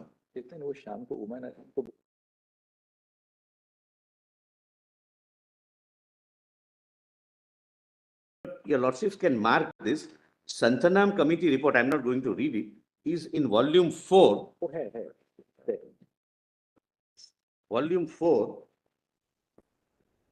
I'll just give the page number, but your lordship need not read that. But as a part of that committee's report, it was followed by the government, and the contribution was. What is the page in volume 4? I'm just.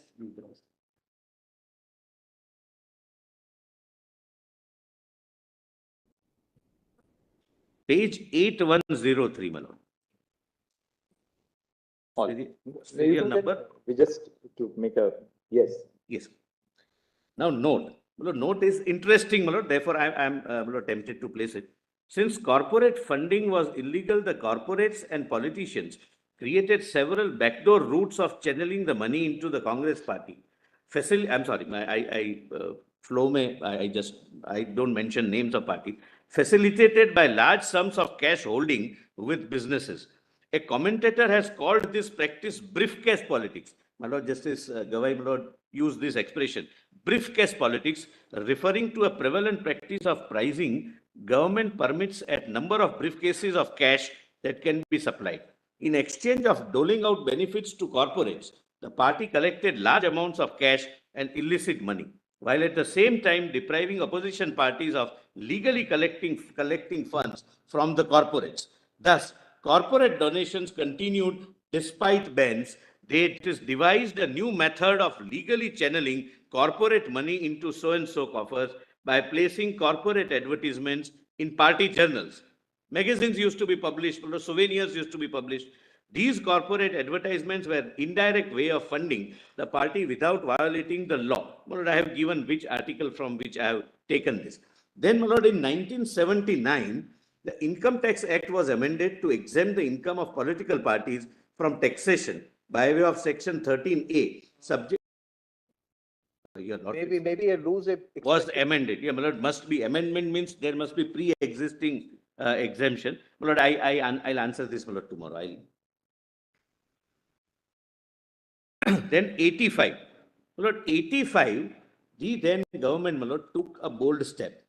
Please see, corporate funding was reintroduced by the government by making necessary amendments in Section 293A of the Companies Act. All companies except government companies were allowed to contribute to political parties or to any person for political purposes, subject to approval of the board of directors and disclosure in the profit and loss statement. Here also, the board of directors decide. That's the regime continuing till the scheme came. These donations were restricted to 5% of companies' average net profits of previous 3 years. Lord, now, please, my lord, see the debate in Parliament when this was introduced, my lord. That would really assist your lordships, my lord. That is in my volume, my lord. I have, my lord, circulated a second volume. I'm not going to read the whole, but, my lord, I have placed the entire debate, my lord. It's at page.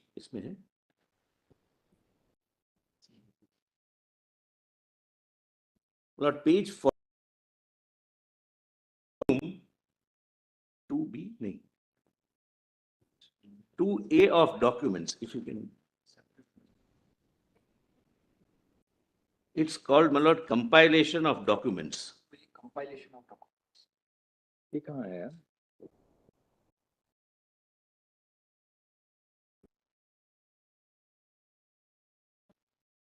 Yeah, yes, ma'am. Yeah, yes, ma'am. This is the one, my lord. Your lordships are on the right page. नहीं, पर हमारे let's get it down. Of documents or 2A? 2A, my lord. Compilation 2A. 2A is your written submissions actually. No, there is compilation 2A, my lord. Compilation 2A, my lord. That's how it is. What is it? Does it begin with? Lord, it is compilation on behalf of Solicitor General of India, my lord. That's the title. That's Declaration of Union of India. Yes, yes, thanks.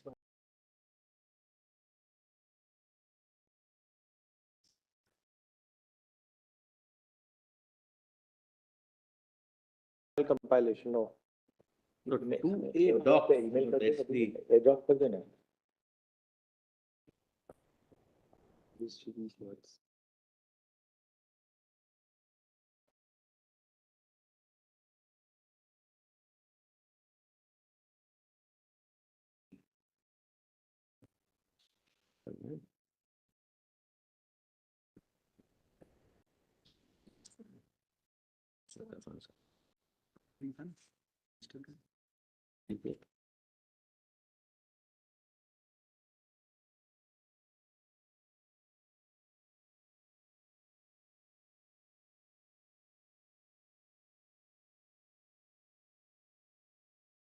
I am thankful to my learned. No.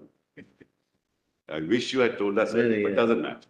Indeed. We had requested them more than a week earlier, 10 days earlier. You give us whatever documents we'll upload. It's okay. But anyway. It's all right. It's too big a matter to start objecting on these technicalities. Huh? Kindly see, my lord, page 41, your lordships have on this document.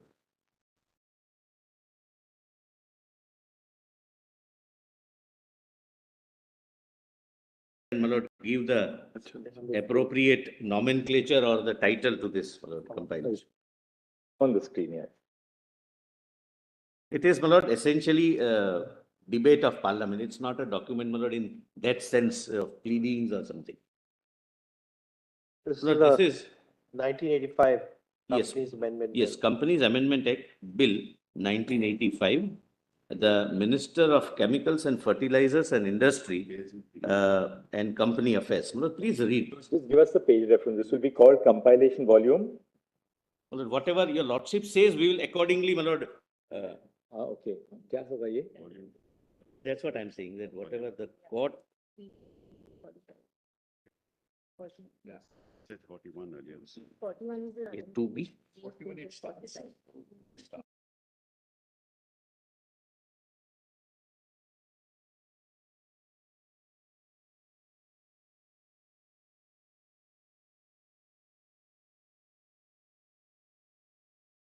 Will recall, your lordships have, all my lords have. The honorable members will recall that the government had made certain important policy announcements while introducing the finance bill on 16th March 85. One such announcement was that the companies should be permitted to make political contribution in order to enable the corporate sector to play a legitimate role within the defined norms in the functioning of our democracy, and for this purpose necessary legislation would be undertaken. In recent years, a view has gained ground that a certain amount of openness rather than a blanket ban on political donation will really augur well for a cleaner political and economic environment. The representatives of trade and industry have been equally urging upon the government to reconsider replacement of the existing provision of 239A by the law which obtained prior to 1969 and which was introduced by 1960 to permit companies to make political contributions subject to certain ceilings. Companies often urge, and rightly, that they are entitled to support a political party which believes in certain amount of freedom of private business. Secondly, many companies feel that they can resist any pressure from any political party out of books donations if they are allowed to contribute by an enabling provision of the statute. Please mark this. In 85 also they said that we are required to pay in cash. Black permit us officially. Enabling provision on the statute, a certain sum which is within their capacity to spend. Thirdly, it is also argued with some force that a company itself functions on the principle of shareholders' democracy, and therefore a ban on political donation in a democratic society is an anachronism. Fourthly, political donations by companies is permitted within limits in other democratic countries of the world which have not suffered on account of permitted political donation. Now, your lordships may not kindly rest, your lordships may not read. Please come to page 43. This is a beautiful speech delivered by one Mr. Panika.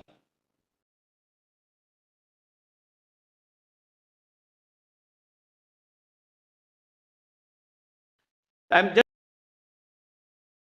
Internal page on that. 330, right hand side top.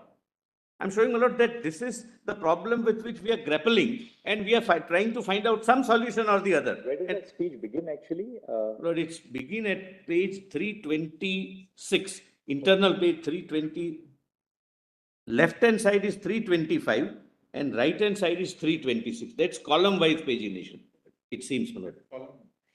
There is a column wise pagination. Yes. I am on column number 40. First was Mr. Virendra Patil's statement, which you read out. Yes, Manoj. All right. And where does Mr. Panika's begin actually? I just want to go back. No, that is 330. Right hand side. No. Right hand. Right hand side. Manoj, they have paginated. Panika. Yes, Panika. From Robertsganj. All right. Yes. I thought it was KM Panika. No. No. Sir, yes. as the Honorable Minister has said while introducing this bill, a hint was given at the time of introducing the finance bill that a bill permitting donations to various political parties would be brought forward.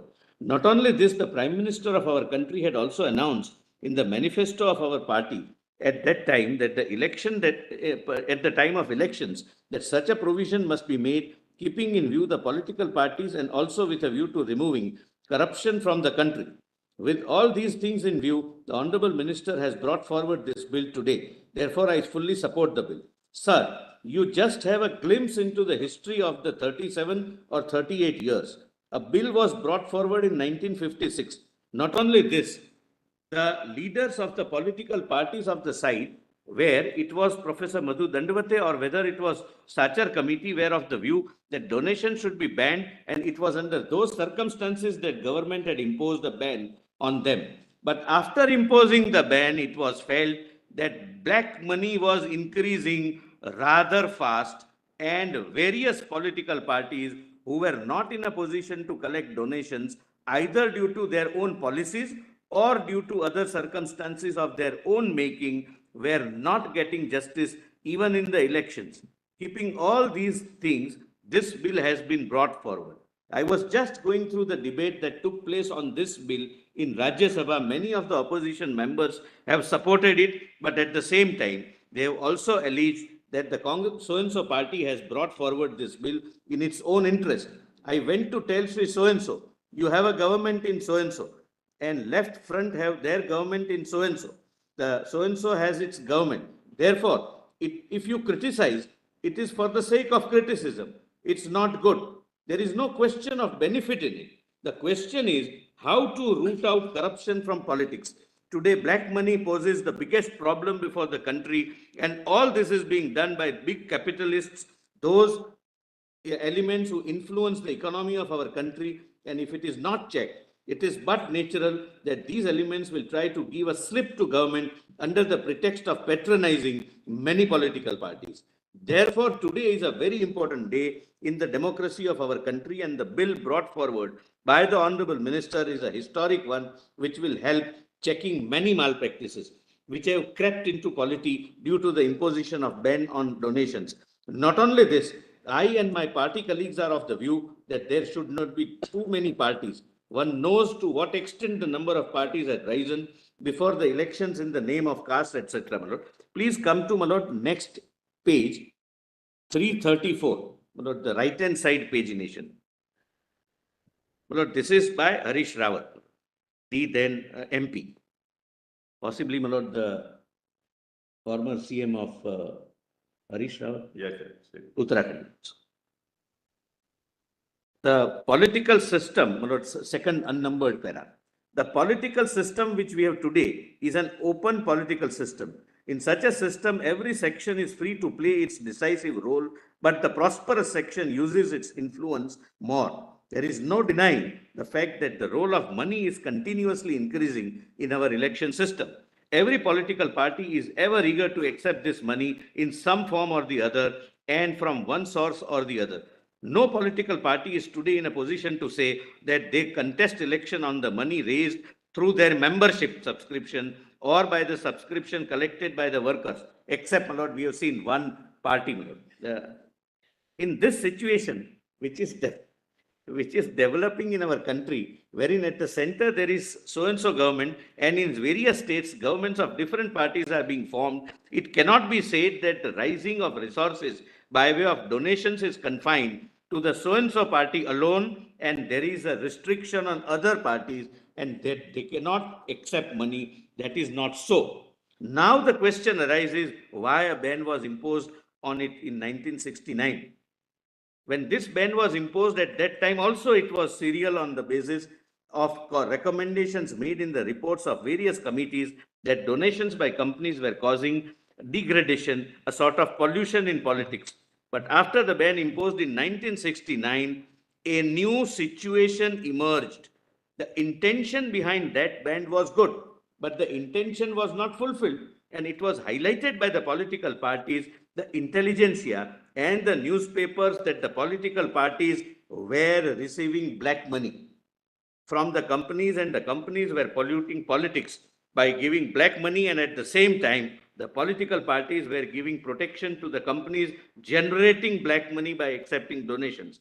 I am of the view that the donations that the political parties will get after legalizing donations by the companies will not be in black money. The companies will have to show their accounts to the income tax and other departments, and the other people can also have information to this effect in one way or the other. My lord, please rest, my lord, your lordships can skip and come to, my lord, This is lacking now. 338.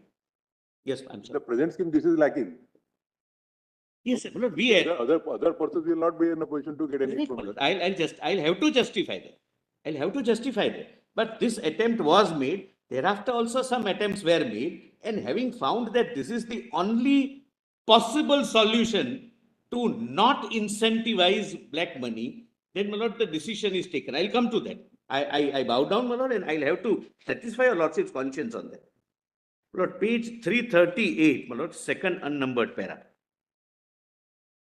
Sir, whatever might have been desirable in 1969 may be undesirable in 1985 and vice versa.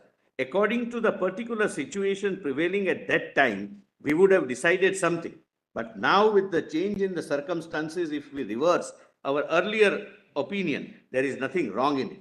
Everybody feels that even when there was no ban on political donations, the generation of black money was so rampant that a serious check was necessary because the future of our children and future of our democracy have been seriously affected. Now, sir, the very basis of democracy is that we must have a clean public life and a cleaner political structure. We want to create a society by giving a tradition of cleaner public life about which our children may be proud of. The present situation which is prevailing is that there are serious complaints to which I referred to earlier. Your lordships can, my lord, thereafter skip.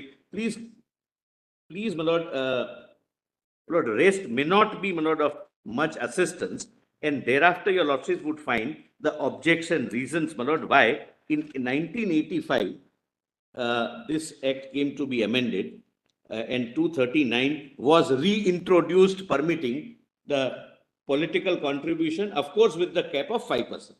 Well, that is at page 62 of this compilation.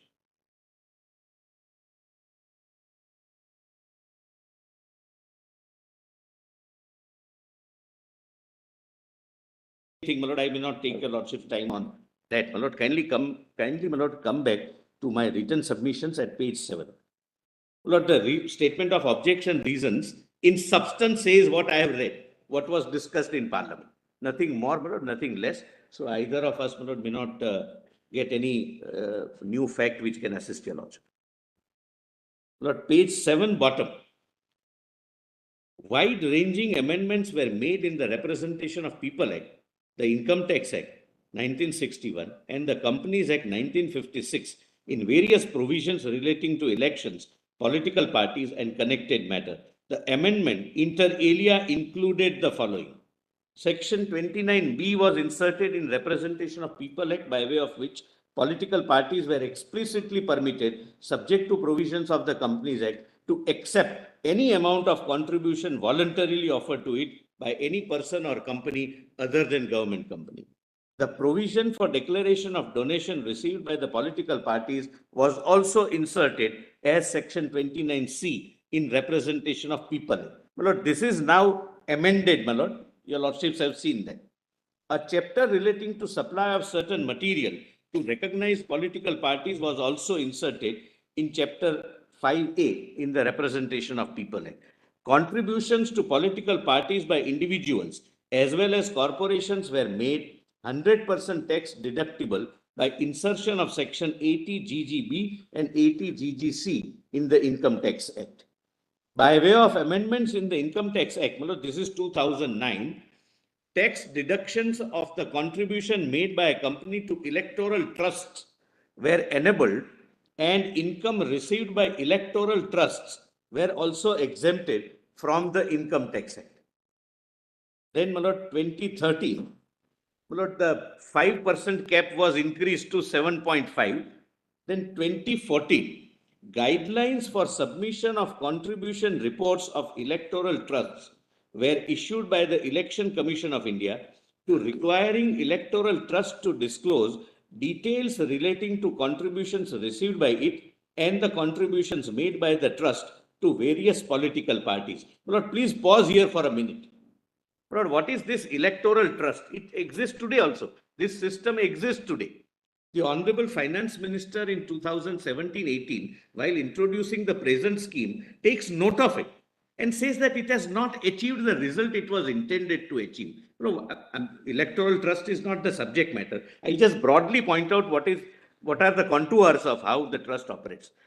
Any companies, number of companies, 5 companies, not less than 5, can create a trust. It's only a name trust. It is not to be registered as a trust.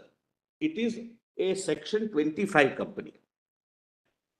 Whatever companies have chosen to be members of this trust would put their money in that common pool, and that trust would decide whom to pay, what to pay, to what extent to pay. And they have to pay not less than 95% of the 95%. in the previous financial year. 5% would be for their administrative expenses. But there also, this confidentiality was not given. And therefore, nobody preferred to go through the channel of electoral trust. It is available. Look, today, I must tell you, Lordships, there are these channels available. I can still pay by cash. Very honestly, I can still pay by cash. Second, I can pay by way of a check, which discloses my identity. I may not have any objection, my identity is disclosed. I am identified with a particular political party, or I am paying both the same amount, either. Third, I pay by RTGS. That again discloses my identity if the party wants, any political party wants to know. Fifth, this electoral trust. That also is a scheme open. Now the fifth one, after experimenting all these, is the present scheme. Please, now 15 your losses were taken, the Election Commission's report, and 2017 are the present amendments which are made, and electoral bond scheme was notified. Now, my lord, may please kindly see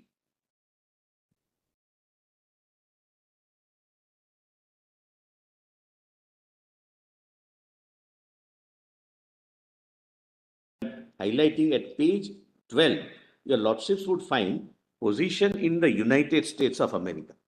They also had something similar like electoral trust, because every country is grappling. For example, my learned friend cited one example of one country where it is directed that government would fund the election. It's not possible. That was an example of a country with less population than Delhi and with 2 or 3 parties. We have federal democracy, we have several country-specific issues. But here, what is called PAC, political action committees, which were like voluntary organizations, were created. And those PACs were the common pool in which the companies would donate, and those PACs would decide where to, which political party is to be funded. But they had their own problems, which I have narrated, my lord, which may not immediately assist your lordships in the present dispute, and therefore, my lord, I leave it at that, my lord. Your lordships may kindly go through it. It would be, my lord, it would be an interesting read, my lord, and it would give a perspective that why every country is grappling with the problem and why every country is trying to find out the solution which is country specific. Now, your lordships, my lord, kindly come to page 22.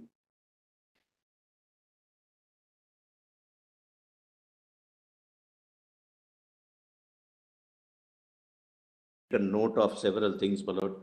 But before that, my lord, please come to para 62 at page 22.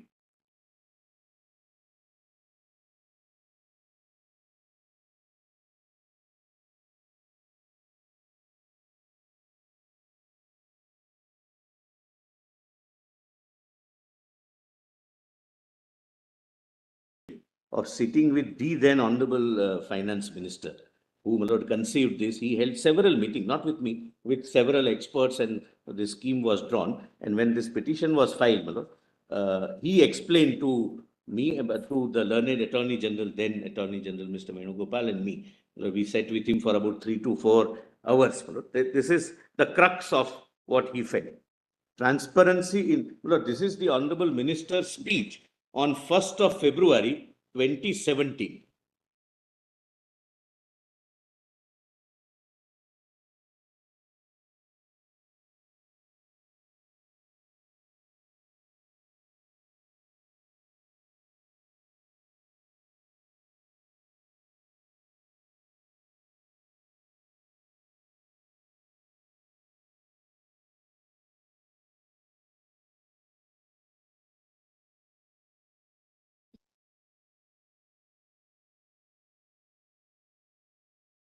22, para 62. My lords, I have transparency in electoral funding. India is the world's largest democracy. Political parties are an essential ingredient of a multi-party parliamentary democracy. Even 70 years after independence, the country has not been able to evolve a transparent method of funding political parties, which is vital to the system of free and fair elections.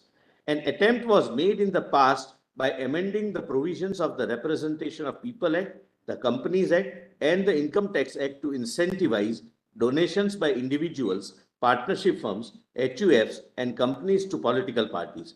Both the donor and the donee were granted exemption from payment of tax if the accounts were transparently maintained and returns were filed with the competent authorities. Additionally, a list of donors who contributed more than rupees 20,000 to any party in cash or check is required to be maintained.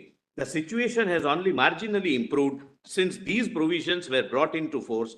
The political parties continue to receive most of their funds through anonymous donations, which are shown in cash. Lord, this is, Lord, unless you accept the problem, there cannot be a solution being found. Lord, honestly, my Lord, the then Honorable Minister says that this is the problem we are facing. An effort, therefore, requires to be made to cleanse the system of political funding in India.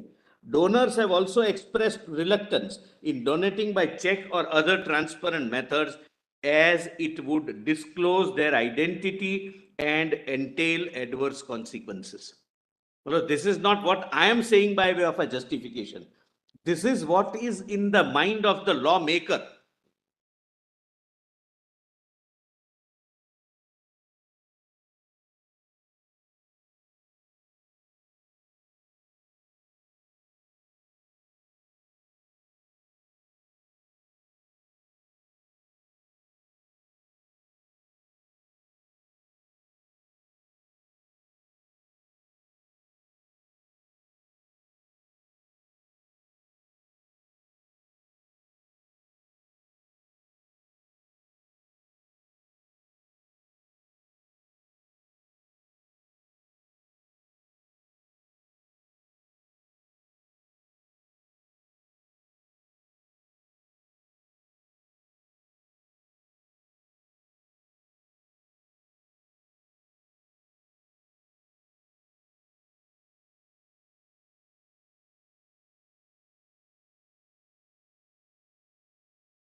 Not out in the so far as matter is concerned, but when this discussion used to take place, the then Honorable Finance Minister, my Lord, was really very unwell.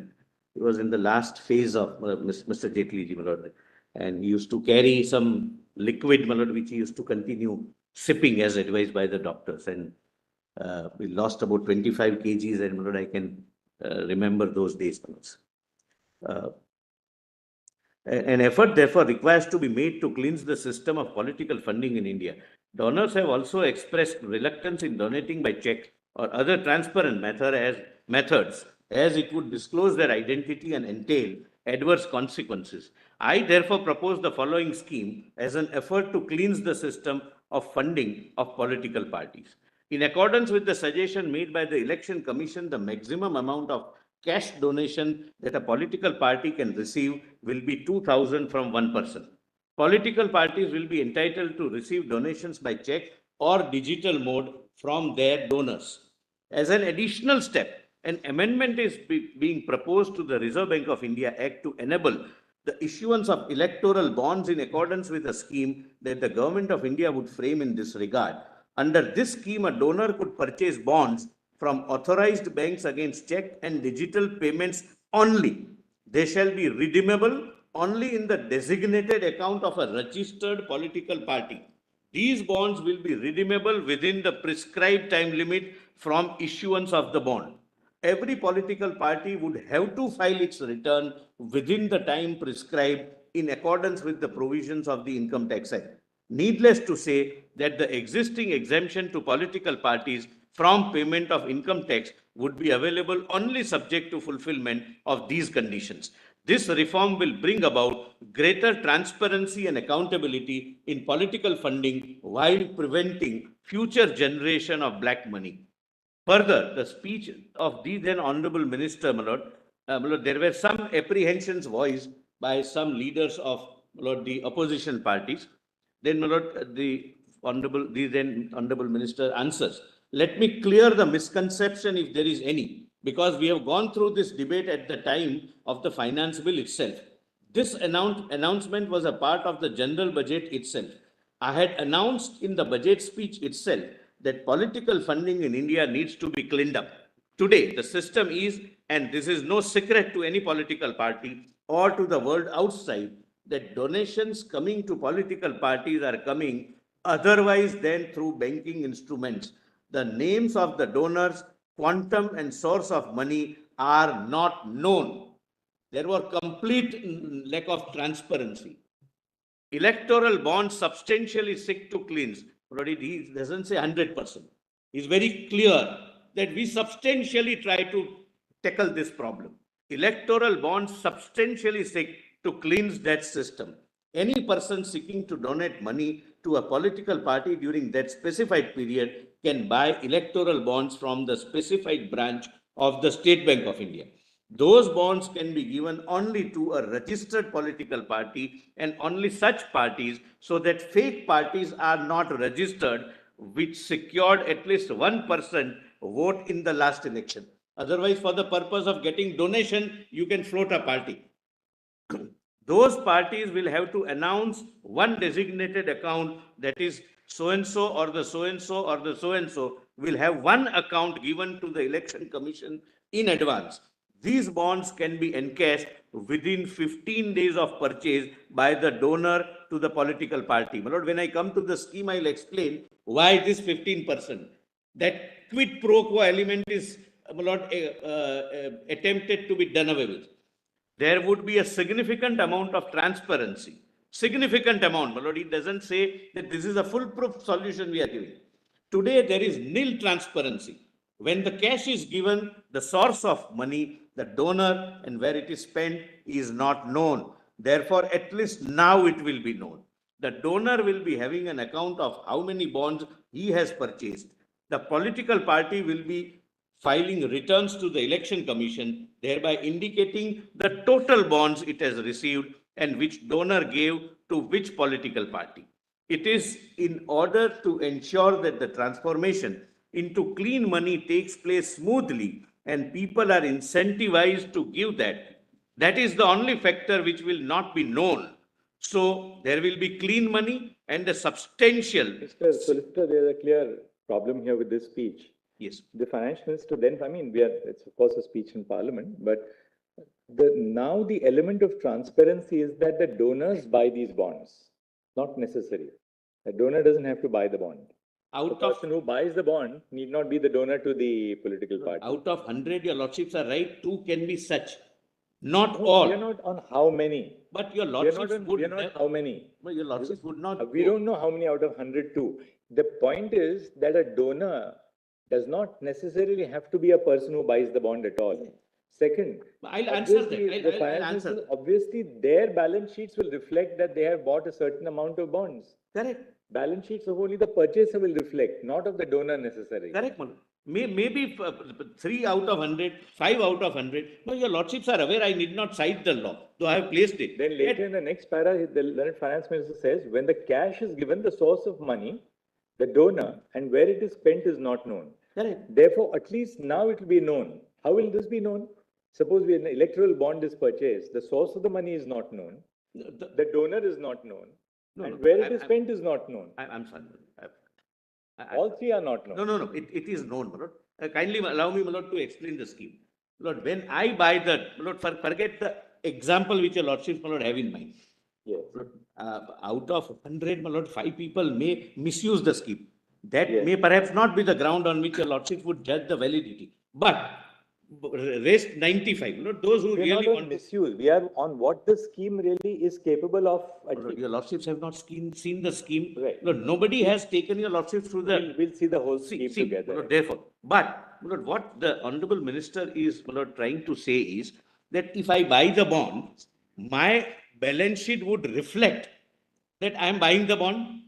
The scheme envisages that I can buy my bond only if I am KYC compliant, and therefore it would be known somewhere that this gentleman has bought electoral bond for being contributing The to. balance sheet does not reflect which bond he has bought. The balance sheet only reflects the total amount which has been spent Yes. on contributions. The total bond purchased, the amount, not to whom it is given.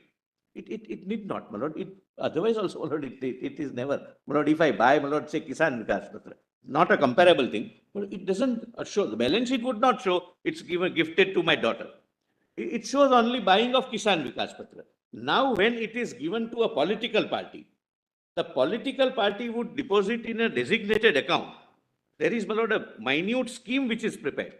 And that designated account also will have to reflect in the statement of accounts of that political party, which will be filed before the election commission. The election commission would know that at least 500 crores have come by way of clean money. And both of them, my lord, will be reflecting that in their respective books of accounts, which the honorable minister says in case of cash, nobody knew. I may go with a bag of 50 crore, give it to Mr. X who is the president or whatever of a political party, and nobody would know what I have given, to whom I have given, whether it has reached political party or not, what use it is put to, nothing. Therefore, he says that significantly we'll be able to tackle this problem. Then, my lord, it is in order to ensure that the transformation into, I'm sorry, my lord, that I have seen. My lord, now, this is wrongly mentioned as article written, but it was a statement made by the Honorable Finance Minister, published in, my lord, Press Information Bureau. My lord, that is, my lord, very, my lord, relevant for your lordship's assistance. Your lordships have, my lord, page 24, para 64. Yes. My lord, I can read it from the original, my lord, which is at page. We can read it right here only. You can read it here. No problem. You have extracted the whole of it. Lord, if I can, my lord, read it from you. We have extracted the whole. Lord, it's not extracted in full. Lord, better your lordship reads from the whole. It would be unfair, my lord, not to read the whole. My lord, it's PDF 14, volume 2.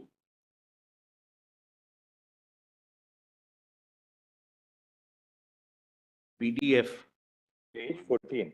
14. PDF page 14.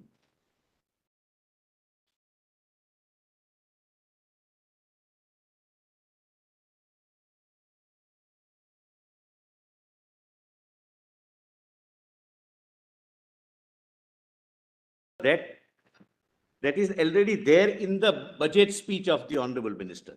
Your lordships would find. I'm not reading, but just see, India is the largest democracy in the world. However, despite strengthening various institutions for the last So it appears to have been an article by Mr. Jaitley, because this also says, following is the text of the article written by Mr.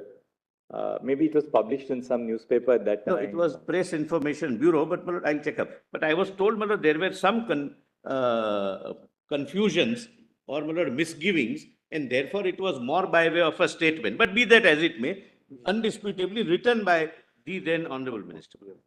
A major step, second paragraph. Can I? I'm sorry. A major step was taken during the first NDA government. The Income Tax Act was amended to include a provision that donations made to political parties would be treated as expenditure and would thus give a tax advantage to the donor. If the political party disclosed its donations in the prescribed manner, it would also not be liable to pay any tax. A political party was expected to file its return both with the income tax authorities and election commission. It was hoped that donors would increasingly start donating money by check. Some donors did start following this practice, but most of them were reluctant to disclose the details of the quantum of donation given to a political party. This was because they feared consequences visiting them from political opponents. The law, there are governments of other political dispensation in states. So, it's that is how we balance the side. But it's not only the central government which rules. In a federal setup, if you, for example, if somebody were to pay BJP in West Bengal, I'm just giving a hypothetical example, then some other party might victimize. It's not an allegation, it's an illustration. The law was further amended during the UPA government to I give another example so that my learned friend is satisfied. It's a very apt example. Why? Lord, No, he agrees with you.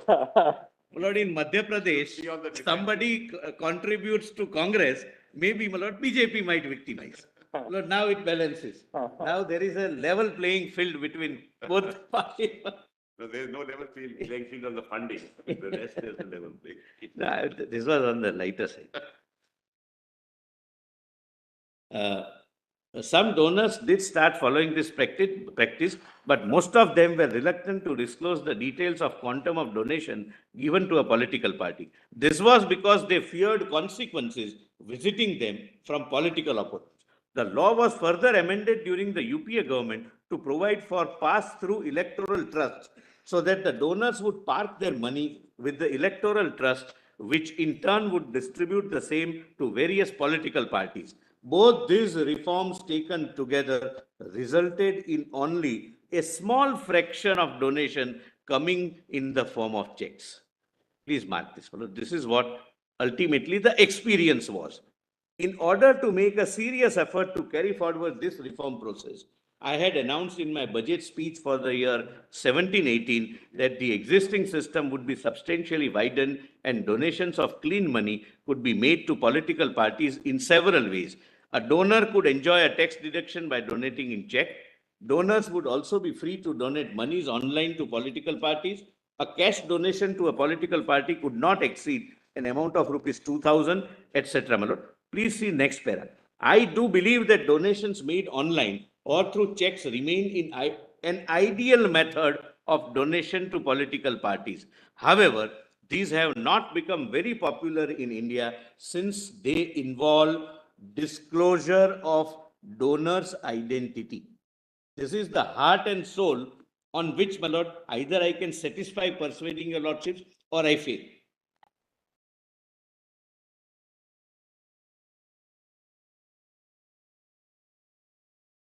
Really, I mean, that's your, frankly, Solicitor, you're very fair. The heart of it is whether we accept this submission that, look, if you require disclosure of identity. The scheme fails. Then we go back to the earlier thing, or unless. Whether we like it or not, according to you, our political system is such that there would be reprisals, that there would be a sense of vindictiveness if well, you paid this to this particular party. And that incentivized payment by cash. No, there are two aspects to it. One, as pointed out, whether by giving confidentiality to the donor, a greater objective or greater protection, a greater public. Larger public interest is served. The second is partial confidentiality. Partial? What I said, selective confidentiality, yes, that's what my brother is emphasizing. Because what happens is the person who's in power can have access to it. I'll show he will not be able to. That's what that's the gray area. The other side will not agree to it. You may say so, but the other side. Before your lordship, Lord, if we agreed on. The other side will not agree to it. Yes, yes. And coupled with, their case will be coupled with the number of cases against the opposition. You may be justified in saying there's violation of law, therefore cases are justified. Court will also say so. There is a statutory obligation on the State Bank of India to maintain that confidentiality. You presume confidentiality before their banks are, that's all. I'll show that. There is a confidentiality. And when in a raid, I know, my lord, what is falling from your lordship. In a raid, my lord, Thanks for that. Lord, if in a raid, if we have to go with counting machines, not one machine, then they can. We are not on that. That we are being victimized. No. We are not saying that. Yes. Look, if you come to the court, if there is a wrongdoing, if there is Yes, illegality, there are courts, my lord. they'll obviously not support that. They'll support the right side of the law. But the issue which is raised is if there is selective confidentiality, then what happens? Third aspect which is there is the just third aspect. Yes. Because while dealing with the first aspect itself, which is or the second aspect itself, if confidentiality is given, how do we ensure what was called the protection in one sense, quid pro quo in another by another speaker? How do we ensure that this is checked? That I have not paid money to get a favor. Well, let me put it as plainly as possible. Well, from the scheme, I'll be able to satisfy lordship. This, my lord, concept of selective confidentiality, my lord, I'll have to remove that there is complete confidentiality. Between the two, there is none. There can be, there need not be. But the government cannot go through that, pass through that and find out from decoding whether my learned friend has given to a party and not me. That I'll be able to show from the scheme. But ultimately, my lord, you'll have to trust somewhere. Lord, for example, if everything is to be shown to say election commission, there can be a, my lord, leak. You'll have to. It's a question, it's not a hypothesis of legalizing kickbacks. Because as you rightly said, Solicitor, earlier, in the earlier scheme, what would happen is, say a rainmaker for a political party, ABC political party.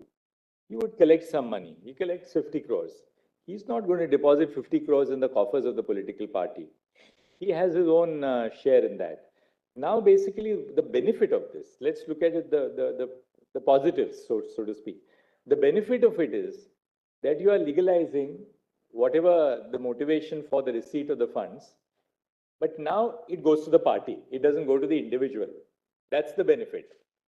The party gets it as opposed to the individual rainmaker who would have got it earlier.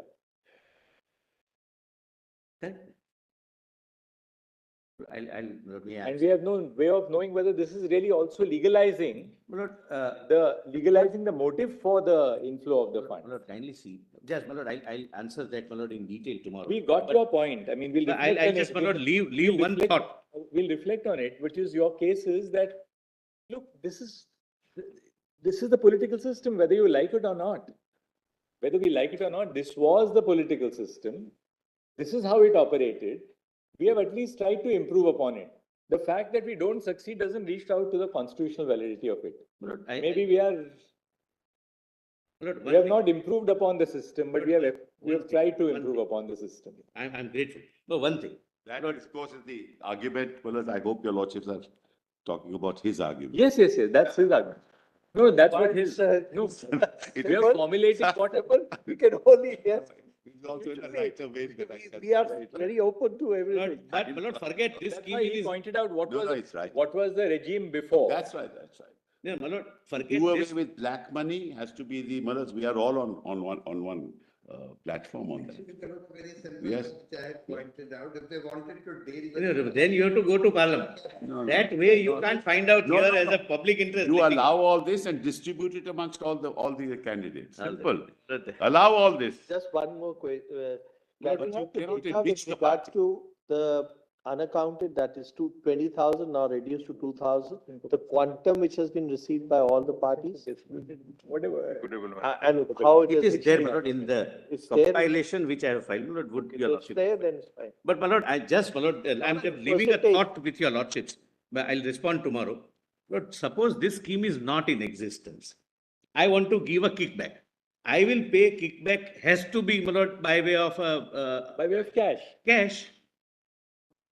Now, even considering the case to be the worst, the amount will come in white money and will come in the official channel, No, banking no, channel. no, But it's legalizing the kickback, Yes. but No. giving the money to the political parties as opposed to It people who would are still involved in be the an offense. That's all. It would still be an offense. I'll be able to satisfy a lot. The difficulty may be because if it's given by the political bond or the election bond, then the issue is it's all protected under the umbrella of confidentiality. Yes. That's the problem. That's Now, the heart and soul of the scheme. That's Other- where That's the next only part of- incentive of the scheme. You know, you can maintain confidentiality, Yes. which is to ensure, we take your point, that confidentiality is designed to ensure that people are not victimized for contributing. And But incentivized if to you pay really back. want- We are not saying that that would be a better scheme or that the government should adopt the scheme. That's not the point. But if you really want to have that scheme and a level playing field, then all these donations should be given to the Election Commission of India, which will then distribute it on an That's what I equitable was basis. saying, Malad. You will realize no donations come That's through. correct. That's Then, correct. my lord, nothing will come and everything will be by cash. You're absolutely what I right. was That's what saying. exactly we said. Which shows us the motivation for these Yeah, yeah. donations. Right. Tomorrow we'll continue.